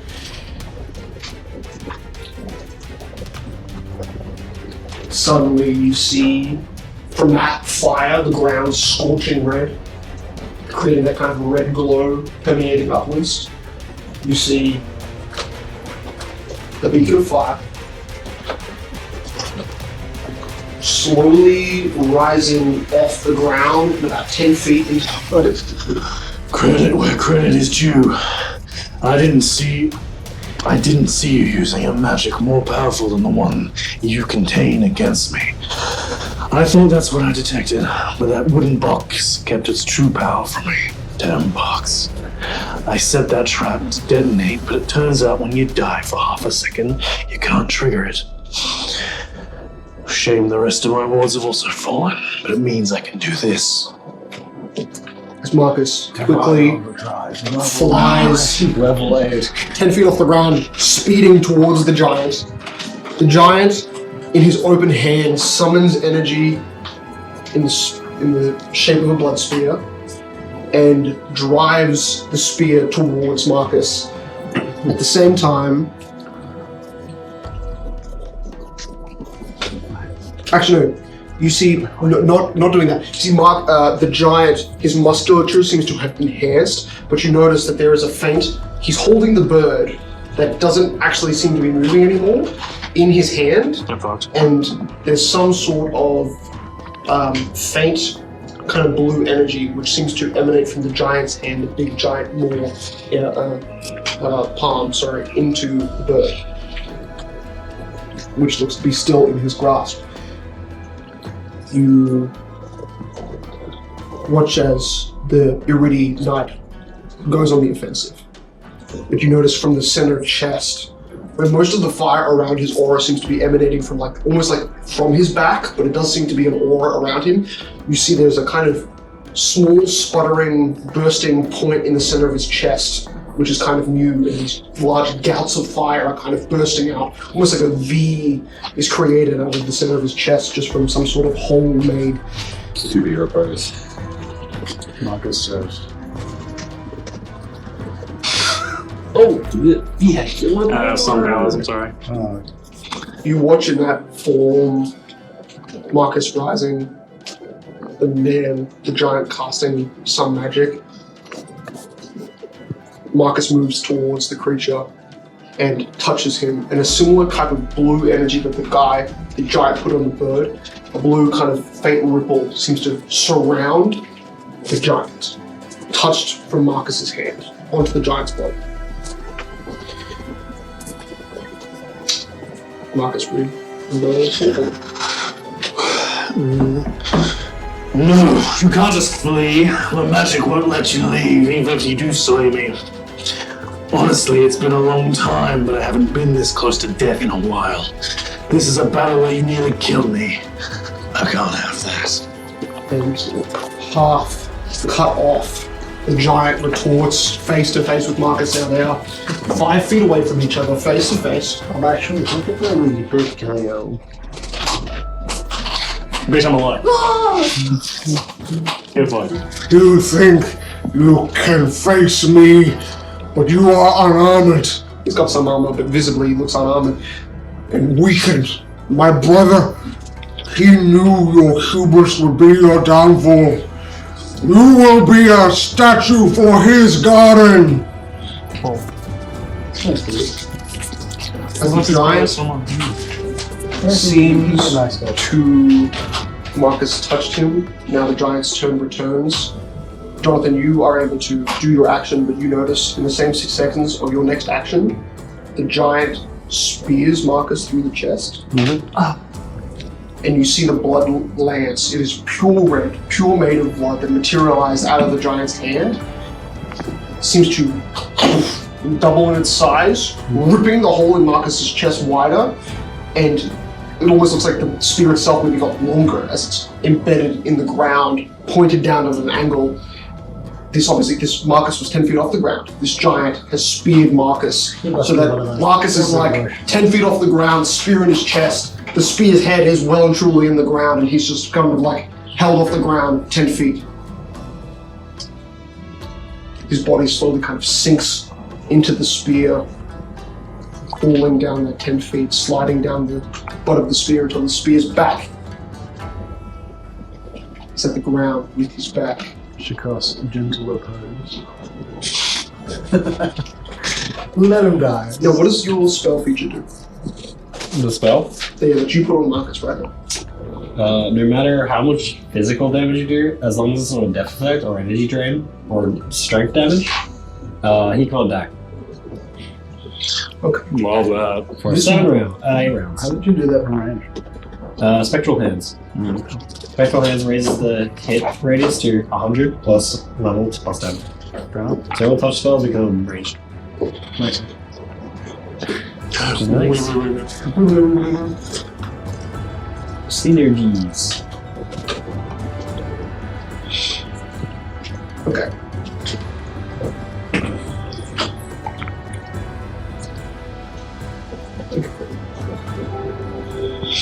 Against the creature with his weapon, in addition to dealing damage. Beautiful. My checking of the terminology is, does this immediately have the impact I thought it did? No. Jonathan, you feel your effect on Marcus, on that Iridianite wane. And you watch as from the back of this, from the top of the spear that's 10 feet off the ground, it starts to turn grey.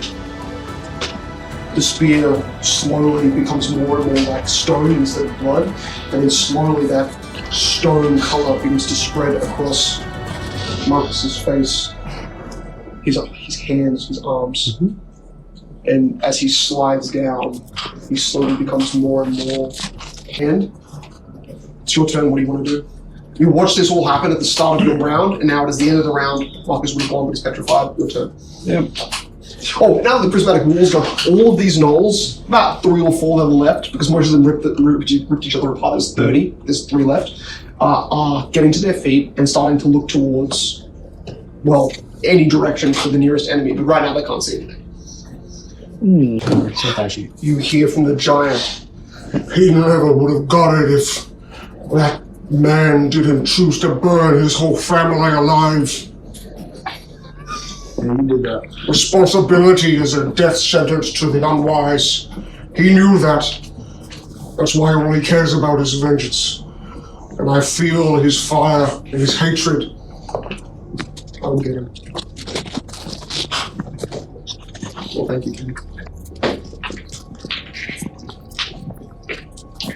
You watch as you see the giant flex magic in the hand that he's not holding the giant, not holding the black bird, and it's some sort of like bright whitish blue energy that's kind of coalescing. You almost see like frost vapors emanating from one hand. What do you do? He is Fox. He's got like a frost hand right now. The other hand is cushioning the bird.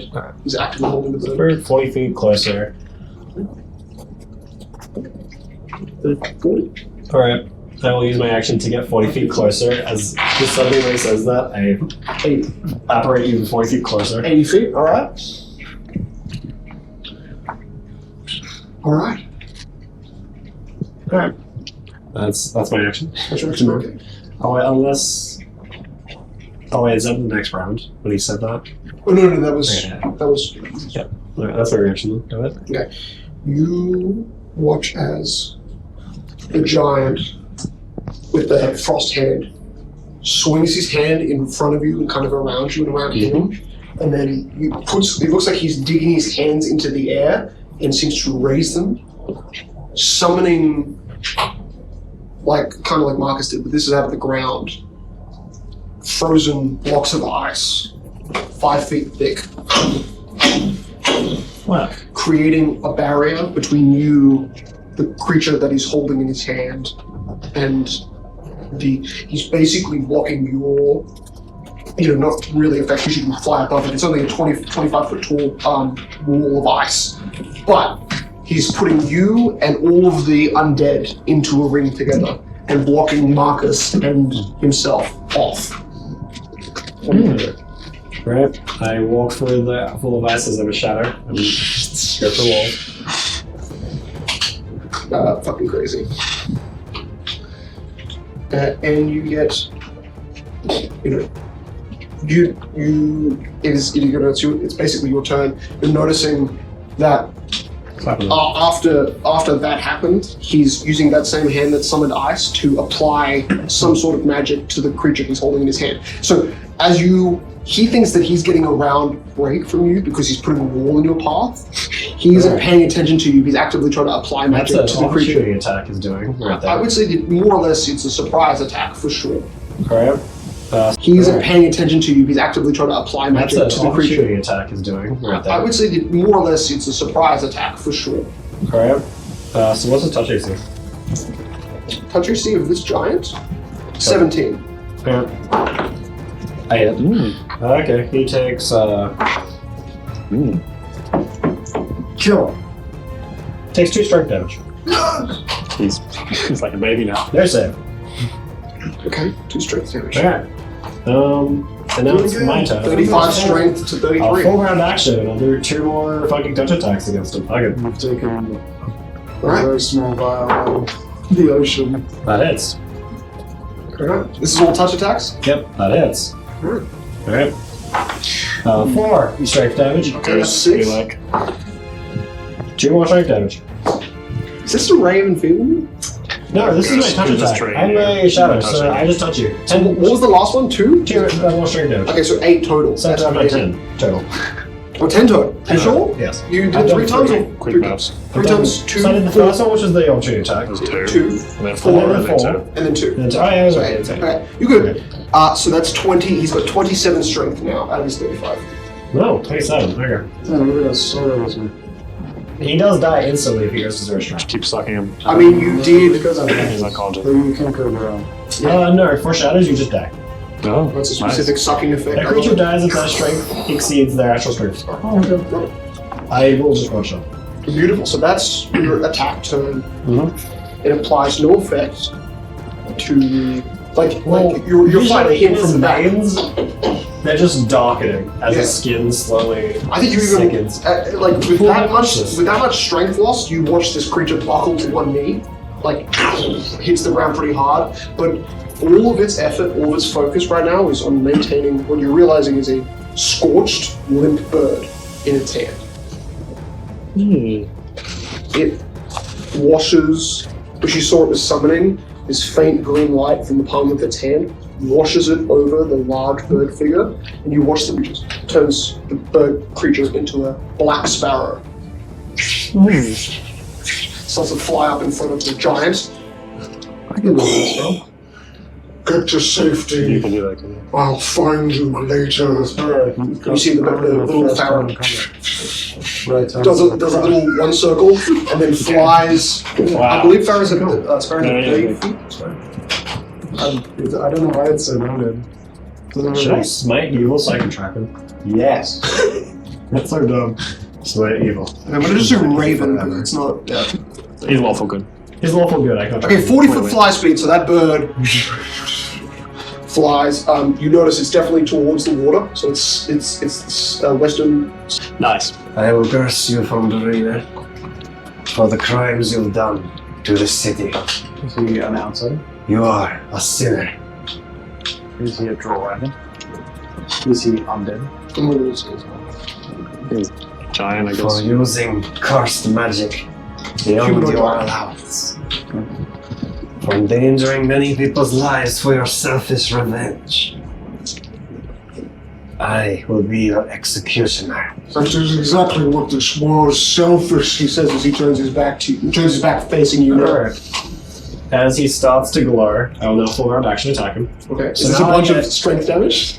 Yes, it's more strength. And I'm happy for you to do what Jake said, which is adding actual damage to your strength. Add damage to the strength score? Oh, I'm just do gonna it, add extra it. damage. I'll just add it to the attack roll. Okay? So you add your charisma. That's normal. You add your charisma to the attack. Alright, that hits. Alright, that's your full turn. Yep. And you're still staying like 10 feet away from him? I'm 5 feet. I'm right next to You've him. got to be right next to him to do it. I am right next to him. Sat touching him. Okay, so you just did a 5 foot step too? Yep. Cool. Easy peasy.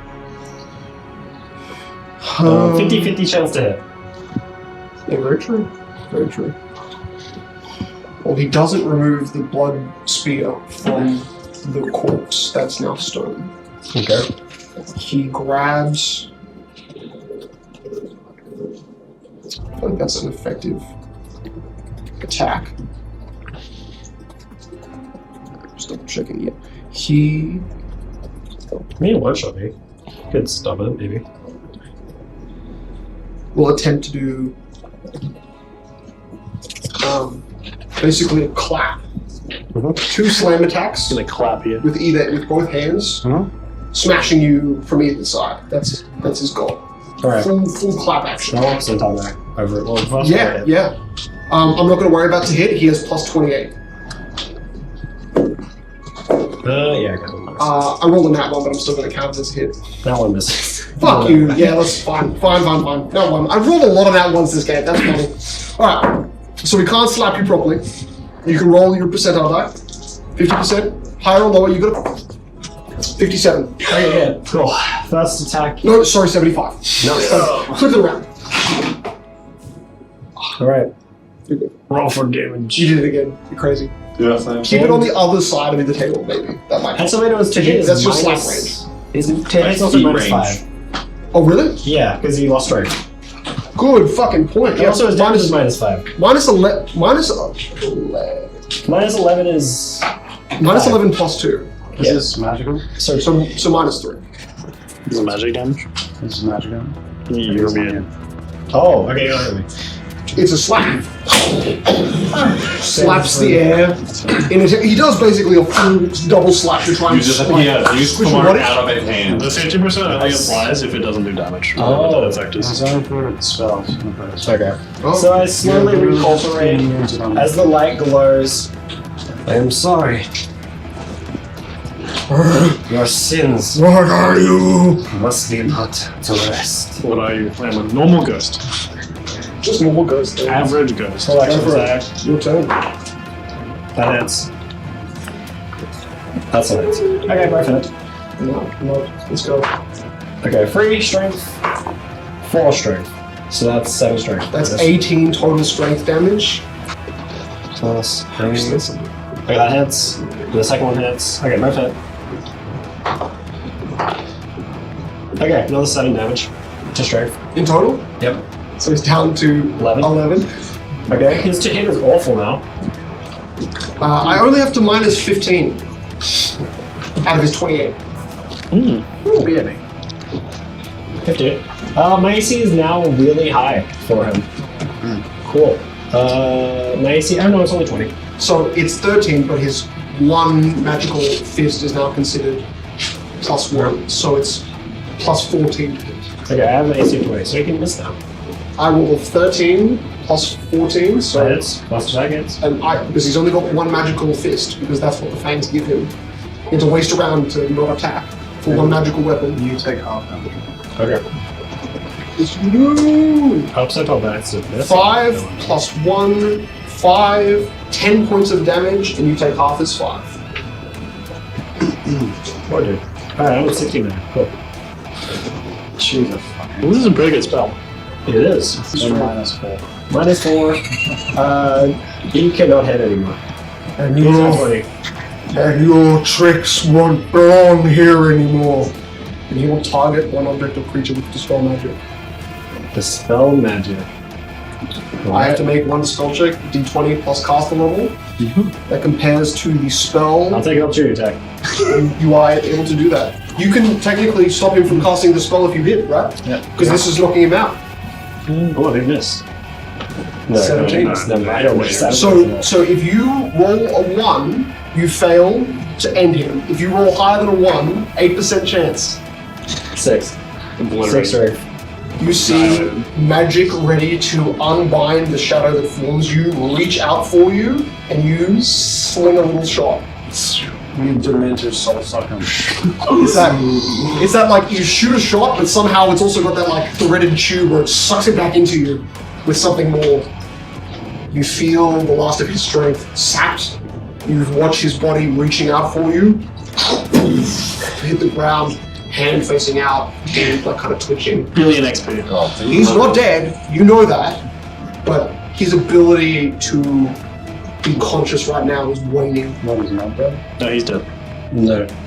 Although, since I know His effect is lethal, but it's like he's in the moment of dying. Nice.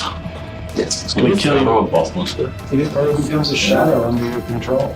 No, I think that's the only I don't use that ability. Unfortunately. This was a 25 hit die, 318 HP, CR 17. Yeah. But now that's not useless, right?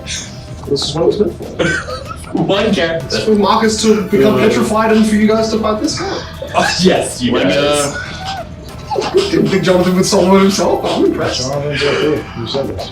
Jonathan, you are left alone as visibly dozens of gnolls, because you didn't actively like attack or like grab the undead hordes. You see the few that are alive here start to ravage the body of the giant. That's not correct. Literally start to like eat him alive. And then you see about 15 come from this way. Now that it's been about 5 rounds, you see about 100 feet away, more coming, maybe in the 20 or 30s. But 15 here are all racing towards you from behind. They don't really, you're pretty sure they don't know you're there. Jonathan will look at Marcus's body. Just a piece of armored knight, petrified, with a spear in his chest. He's peaceful. It's kind of unnerving. He looks like he's actually peacefully, somehow, unconscious. Despite watching him. He was on a couch with beer in hand, white tank top, same expression. You are just as bad as them. But luckily you're open dead life. Jonathan will look at the giant, see if there's anything like skulls or parchment on them. Sure. There's a fair few things. There's a fair few things. A belt, an amulet, a cloak which is on his back, this large like hair or fur covered coat. Come on.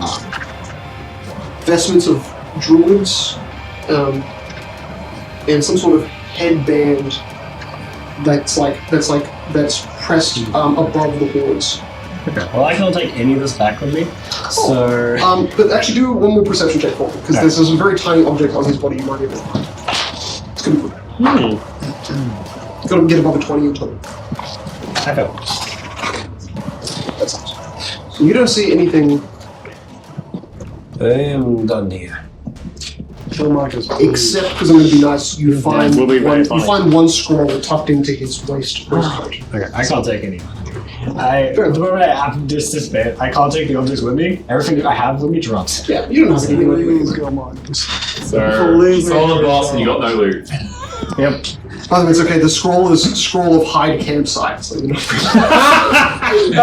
not really. Absolutely flawless. Right. It's full of logic too. Jonathan then looks over Marcus, sees his dead, because his deathless is 7 rounds, so his deathless ends, so Marcus will die if he has negative HP, unless petrification saving him from death.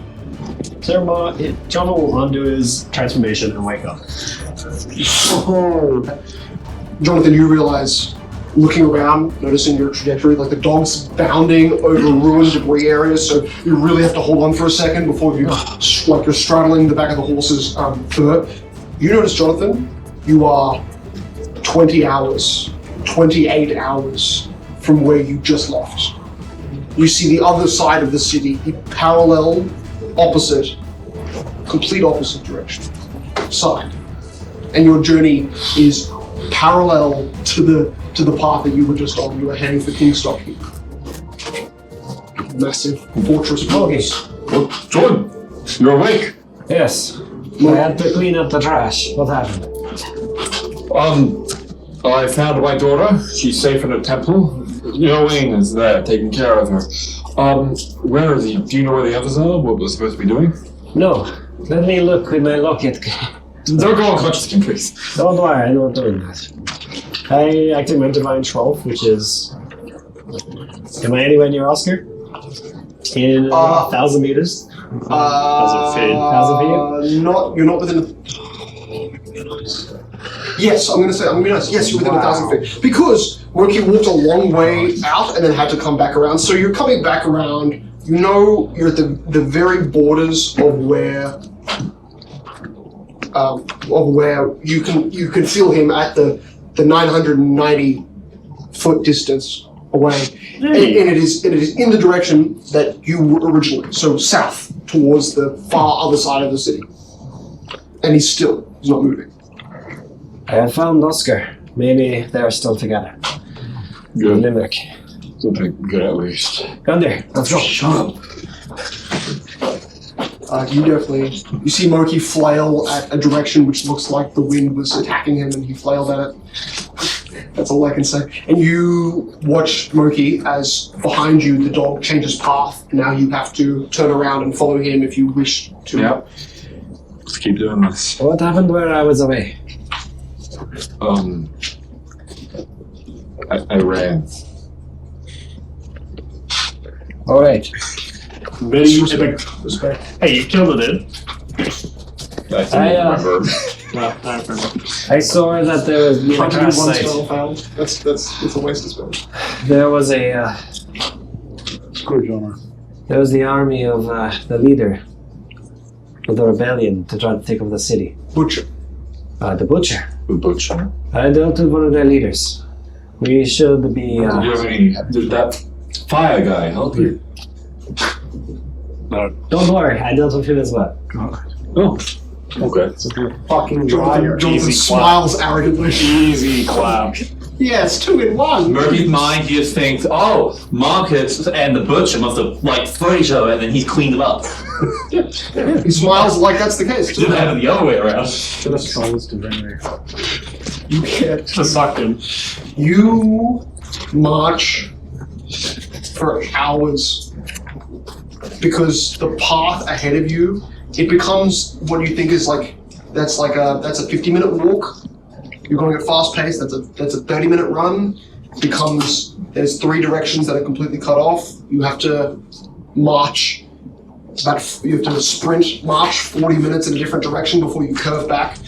You're gonna stop until Oscar, who is really, really close to you. We're heading to Oscar. They're heading off. Yeah. I'm just telling them they're zigzagging and it takes a little while, an hour, which would normally take. 1,000 feet away. It's gonna take about 30 seconds to get to each other. And this is when he's stopping for a break. So, because that's what you guys do. You arrive behind Jonathan and the dog, which seem to be finding yourselves in front of a completely blackened landscape. Wooden buildings completely collapsed, ruins of stone buildings still holding up, but it's covered in soot. You see Ray on his feet. You see a red-cloaked priest that helped you against Vosk. Standing behind him, you don't see Heron. And in fact, you're pretty sure you saw some sort of fireball fly over your head towards the Kingstock Heap when you were trailing towards Oscar. But the group assembles, finally. Avengers, assemble. Oh, yes. Like I have OMENS. some important news. The OMENS. Speak. The leader of this siege has escaped by being polymorphed into a black bird and headed to the mountains, which is about South. It's not even the mountains, it's over the it's to the Valrim city, to Darkstate, basically. That's the direction. It's southward, pure heading south. to the dark state. That's a bit of a journey. Luckily, he has just started flying. Are you intending to go after him? We must clean up the city and make sure everyone is well. Do we need to do that? What, the scrolls, the important bit? He seemed to not have the scrolls, but a artifact called the Jewel of Death. The Beetle of Death, sorry. Can I do a history check if I know of the Beetle of Death? Totally. Okay, that's a nat 17 plus whatever I have for history. Nat 17 is pretty good. History is 12. That's wrong. Natural Which is art. savannah. Unless you want me to say it's religion. No, you're good. Because it's religion, it's more in theme. But This would be religion, but you would have no knowledge of it, only because it's completely a foreign religion to you, unfortunately. But in terms of history, you do know of objects related to death being heavily tied to the goddess herself. Objects of like a death caused objects that can cause death almost have to be bind to the magic of death itself. Objects that can kill someone easily, especially someone who was a high-grade monster equivalently, you're 90% sure this item was probably held by the goddess herself, was given to people as a tool to fight the other dark gods, and somehow it has ended in a noble family of bird folk that have used it vengefully. it is a artifact used for fighting against gods. Wonderful, It is almost an equivalent to a papyrus scroll, but it has a very specific purpose. It is an equivalent. However, not really one of the things that I'm taking present of. There are 2 scrolls in the city that I must find first. You're also not sure if the object was used during the procedure, or because you didn't see any gold speck afterwards. But you didn't look that carefully. Has lost his mind. He was unable to recognize Heron. You hear a raspy, choked, fired, burned voice. His voice is burned. He says, I saw Heron try to talk with Mitso. He struck him in the sky. I'm gonna refuse to do that voice. Of course not. He's actively being healed by the priest. Okay. So, I'm just doing that because I don't want to try to aid him very once. I collected a few things from my vault. My sister's been kidnapped. Kidnapped? Yes. I see. And it seems to be taken to the Queen of the Forger. I don't know why. I don't know. But I take it has something to do with her visions. So, we have to go after this leader that escaped. You have to save your sister to get the 2 scrolls to I the think city. the leader can be let to escape for now. We must recover the city, get what we have here, and find that leads. We should do the scrolls first, because in this chaos, someone might make off with them. Out of most things, I think we should help a friend who went a little bit mad. And the person who's holding the scroll right now in the city is Mitso. Do you want braces? One in the vault, or will that take it? Braces? The one in the vault, Do I have them? the vault was collapsed when you tried to look for the entry. I don't normally, not as a Yes, yes, theory, yes. but I wouldn't These mind. work for you? What are they? Braces with a faint blue color to the logo. They're called spell guard braces. They're supposed to make you better at maintaining your concentration in battle. I see. To be helpful when I'm careless. You get attacked by opportune. Also, by this, Careless, you? this is heavily cursed. Felix, I'll send you Mace? stats. Yes. I don't quite know if I would recommend it. Well, better than this axe, it's dead. You see the head of the mace, a spiked ball. It's not like soaked in blood, but you can weirdly see the tip of the points are like holding blood at the edge of it, like a shower head, waiting to drip. Before you touch it. Protection against evil. Oscar, make another DC 13 save. Also, if you get through as part of it. Every time you touch it. Yeah, I can't though. That one, we're saying it's an auto defense. Protection against evil. Yeah, you go for it. And please get angry before you touch this. I don't know why, but sure. No. As you grab it, red veins run up your arm. You realize Being angry gonna help? So you get a +2, make a DC 13 will save. It seems like a terrible A +2 for my will tool. Every Okay. time you pick this weapon up to fight with it, you have to make that save. But only A when you DC grab it. 13? 13. I have 11, and this is a curse. I can't fail. Natural one will auto Correct. fail. 19. Good. Okay, that's all we're going to worry about. Is it literally changes your alignment? It does nothing else. That would be really bad with your psycho. Yeah, we'll see. Guys, in this exact moment, because in total it's been another 9. I just never let it go. Can I put it on my... No. Okay. Now I have to hold it forever. It truly is a curse. You watch as the actual item itself starts to grow fractures.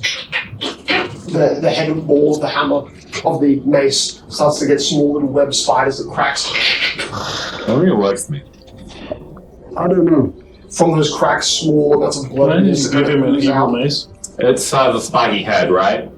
I'll just heavy mace. I'll just run it from my stomach and let suck my blood for it. I took away his last one. I got that. Moki just spikes his own gut, lets the blood kind of ooze out.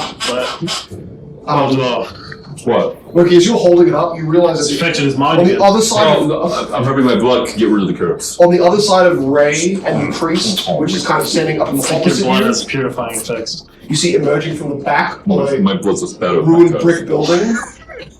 You see the enormous shouldered mass, massive plates, 20 feet tall.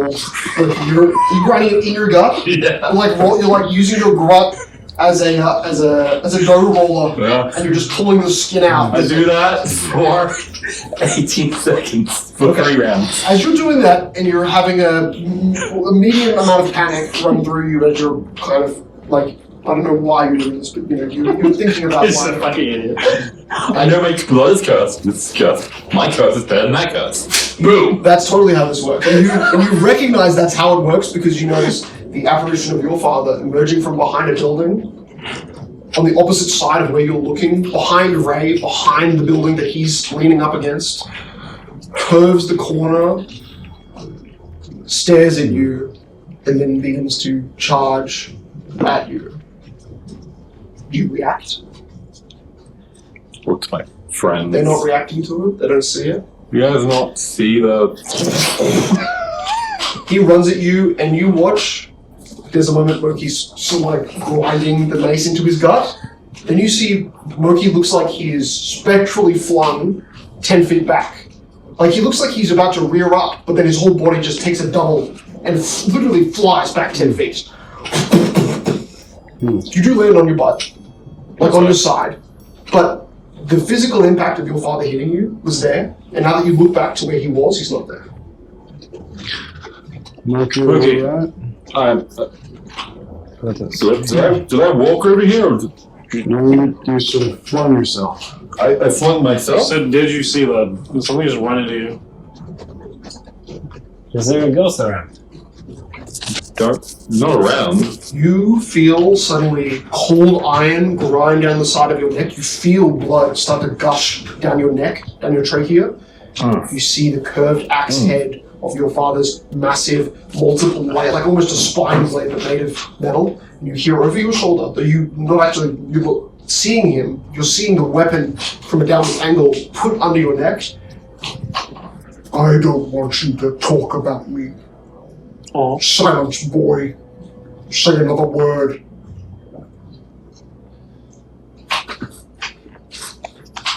Is his neck bleeding? No. So nothing. I think you see him wince like he's just spiked his neck. It was nothing. I must have tripped. Let's continue on. Obvious lie. I'm gonna cast detect. Will save? Later. The spell? I'll do Gargant's Mythos Just to this see time. if something casted some spell or something. 18. You fail. Otherworldly. Yeah. That is. The effect that it affected him was double again? your level, so it would knock you and stun you. Oh, I don't okay. like it. I'll do a deception bluff check. Sure. Okay, But I no, won't be good. stunned, yes. If I hear accident. If you pass over Moki, you get stunned. And if I Oh my god. And also, yeah. Oscar, I also get stunned. Okay. -6 on my Oh, if you're bluff. channeling the divine, you would get stunned. Oh, what? -6 on my bluff. Cool. Okay. As is an obvious lie. Unfortunately, they all sent me. I'm lying, obviously. Loki, why are you lying? Not my place to ask. There's clearly something. I'm sorry, but I must have tripped, and that's all you can get. Let's continue on. Let's see the scrolls to get me sort of saved. Why have you regressed? Is this similar to the last time you saw things? Sure. Is it your father again? Nope. Obvious You lie. look back over your shoulders, and even though the blade was there, and you walk away, the blade recedes. There's no blade. We should now save Miso from his own madness and not not real. focus on mine. Let's go. Real. Alright, Loki. What are you trying to hide? Nothing. Well, then what is the Aaron speaking true? Loki, Nothing. I It's family business. may have the Family's ability died. to repress the I still have a curse wife. for a day. That's just stab her off and that's the Ray goes, he didn't fucking hear you. Loki, okay. I still have a daughter. And I could repress your curse for a day if you want me to. After a day, every time I try to do that again, it is ineffective. So it would be a day of relief. That's from good to any know. curses. But Or just one day. I don't think today is the day. Alright, just let me know and I can give you that blessing. Don't worry, if I ever try to kill any of you, you have my permission. to do Oh, also my dog can do that as well. So it's actually 2 days. Your dog? Yes, this is Gundy. Why do you have a dog? Hello, Gundy. Don't be It's nice to meet you, Gundy. He can cast first. Yes. You can also talk. Since when did you have a dog? He summoned it like several hours ago. Yeah. Didn't mention how it got there. He summoned it. I summoned him.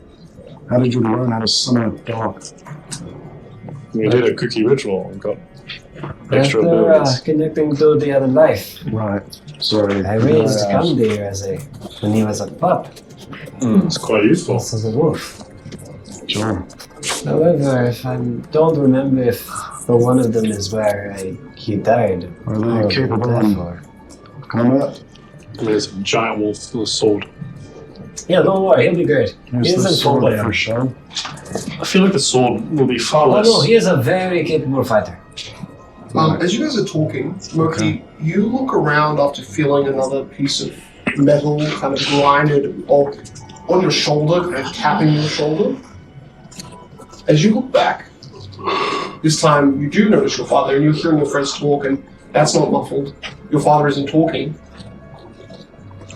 You watch your father raise, still in his dragon form, raise his massive weapon and swing it down for your head. Try and deflect it. I want you to make me an initiative roll. Oh god. Guys, I'm now literally fighting my madness. He's fighting his demons. No. We're gonna have to put him down. You have to beat a 24. About to send you to the group 20. factory. You are decapitated. Now when Moki is decapitated. And everyone sees Moki react, flicking his hand up. For a second, twisting the mace up and kind of looking at it vertically. What was it? Turns around, looks at you guys. What the hell? Moki, you are no longer there. Me when Moki's no longer there. My god. Stronger. Where did Moki go? He is physically there, but you see he just did a weird, he looked backwards, away from you guys, Okay. swung the mace, then started to like look at the mace, and then lowered his hand back down. We'll finish it. We can't fix this. As far as I'm aware, Not that's yet. just the mind. Okay. I don't know if this will work because it's too late, but I do have something that could possibly work. The cleric's here, right? Yeah, priest is here. Can you fix badness? I believe I can. Yes, He's going insane. Could I- you try? I can only cure maybe one condition now, but I would need more material. Is there an abandoned jeweler around here or something? I just used my greatest heal magic to heal Ray to full health. That would be my strongest ability has been used. Is confusion considered madness? No. It's not. Oh, It's not. there's That's two a- separate things. There is a madness condition that can be applied with confusion, but it's There is a madness effect. okay. You see Moki's just kind of blank expression on his face. Just doesn't even look like he's looking at any of you. Just looks like he's looking through the group, out of the circle, past Ray's shoulder, past the priest's shoulder. It seems like we'll be stuck here for a while. We could try to execute him. Execute Murky. You hear that, and you see Moki's head do kind of like a tick. Well, he's helpless, can't You want to kill Murky. Hmm. Why? I'm wondering if he was brought back, he would be any better. Please, just don't. The priest. I have an ability. I can make sure that he's not broken. But it will take me 12 more hours before I will be able to do it. We're gonna grab. I can't revive him. Touch Murky's arm. You touch Moki's arm, it's stiff. Perhaps he just needs a good turn on and turn off. It looks like, for some reason, like the motor function in his brain is just kind of cut. He's not even looking away. He's just not looking at anything. I think we need to let him rest. It's not exactly the environment to rest. He has been running for like 8 hours.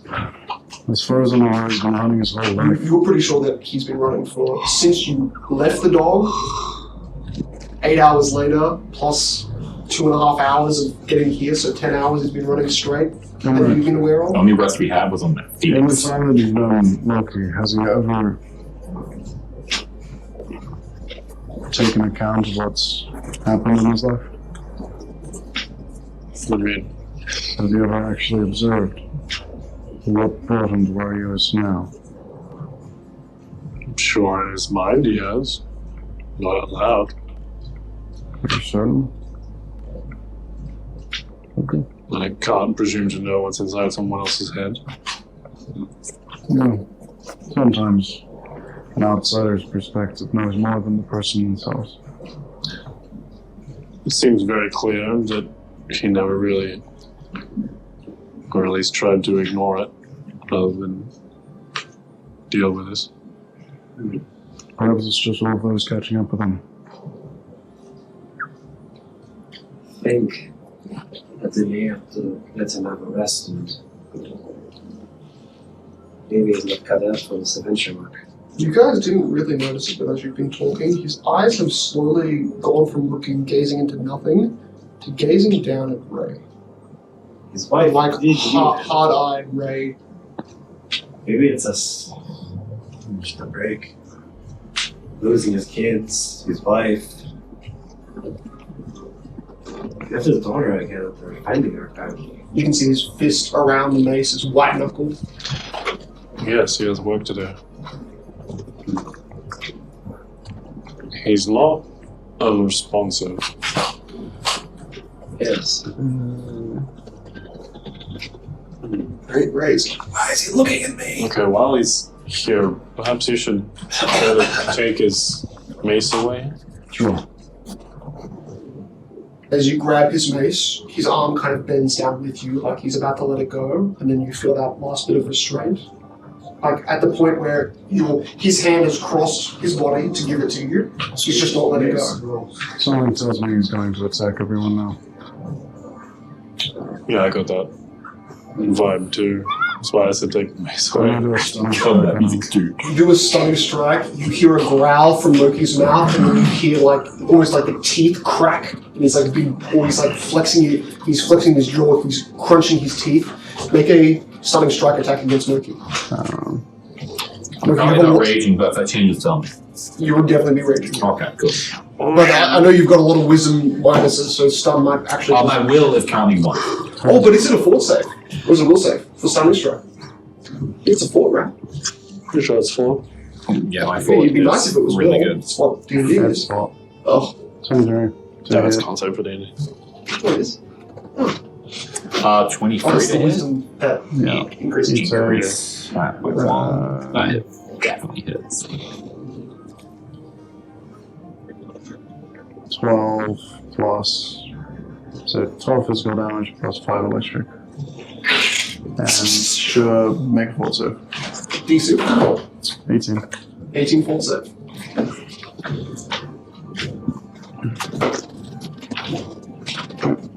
Natural 1. So you're stunned, so you immediately drop the mace. I drop the mace. You drop the mace. Yeah. And as soon as it drops to the ground, Oscar will just kick it over to Emmerich. Kind of a blood It's line. automatic fail. Yeah. Please don't throw the You also would not succeed. evil mace at me.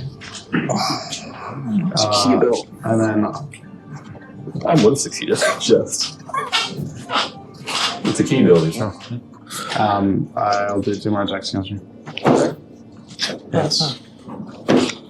I don't know what your AC 15. is. Yeah, well, you're stunned. Oh. That's all natural 1. Take away all dex bonuses. And deflection bonuses. 12. -2, isn't it? I think there's something wrong with the second So that would one. hit. Oscar Two more hits. punches him in the gut. He spits out fucking spit and starts puttering him way more times. 12 with 2 lightning. And then 10 with 2 lightning. You see Oscar Don't break down. as I'm gonna stab you. I'm gonna stab you right now. you see as Oscar is being resisted by the mace, he will just sort of like in a quick movement throw Moki's arm the other direction and Like on the arm too, disabling joints along the arm where his arms would be the as most soon as the effective. mace drops, he'll kick it over to Emmerich. Both Moki's arms are like fully limp arms. Like he's given 2 dead arms on both arms. Moki looks still towards Ray. Yeah, I mean everyone else is going to be able to have a round of combat. We'll do that next We're not just episode. But as It's gonna be fun. as Moki is stunned, you hear oxygen sucked into his body. He's stunned. Moki, while you are stunned, another voice emerges from your body. Repeat the lines. I am the omen of the Wukan. My spirit cannot be restrained. This body is a useful vessel. His mind is weak. So I took it! And as we will in the episode.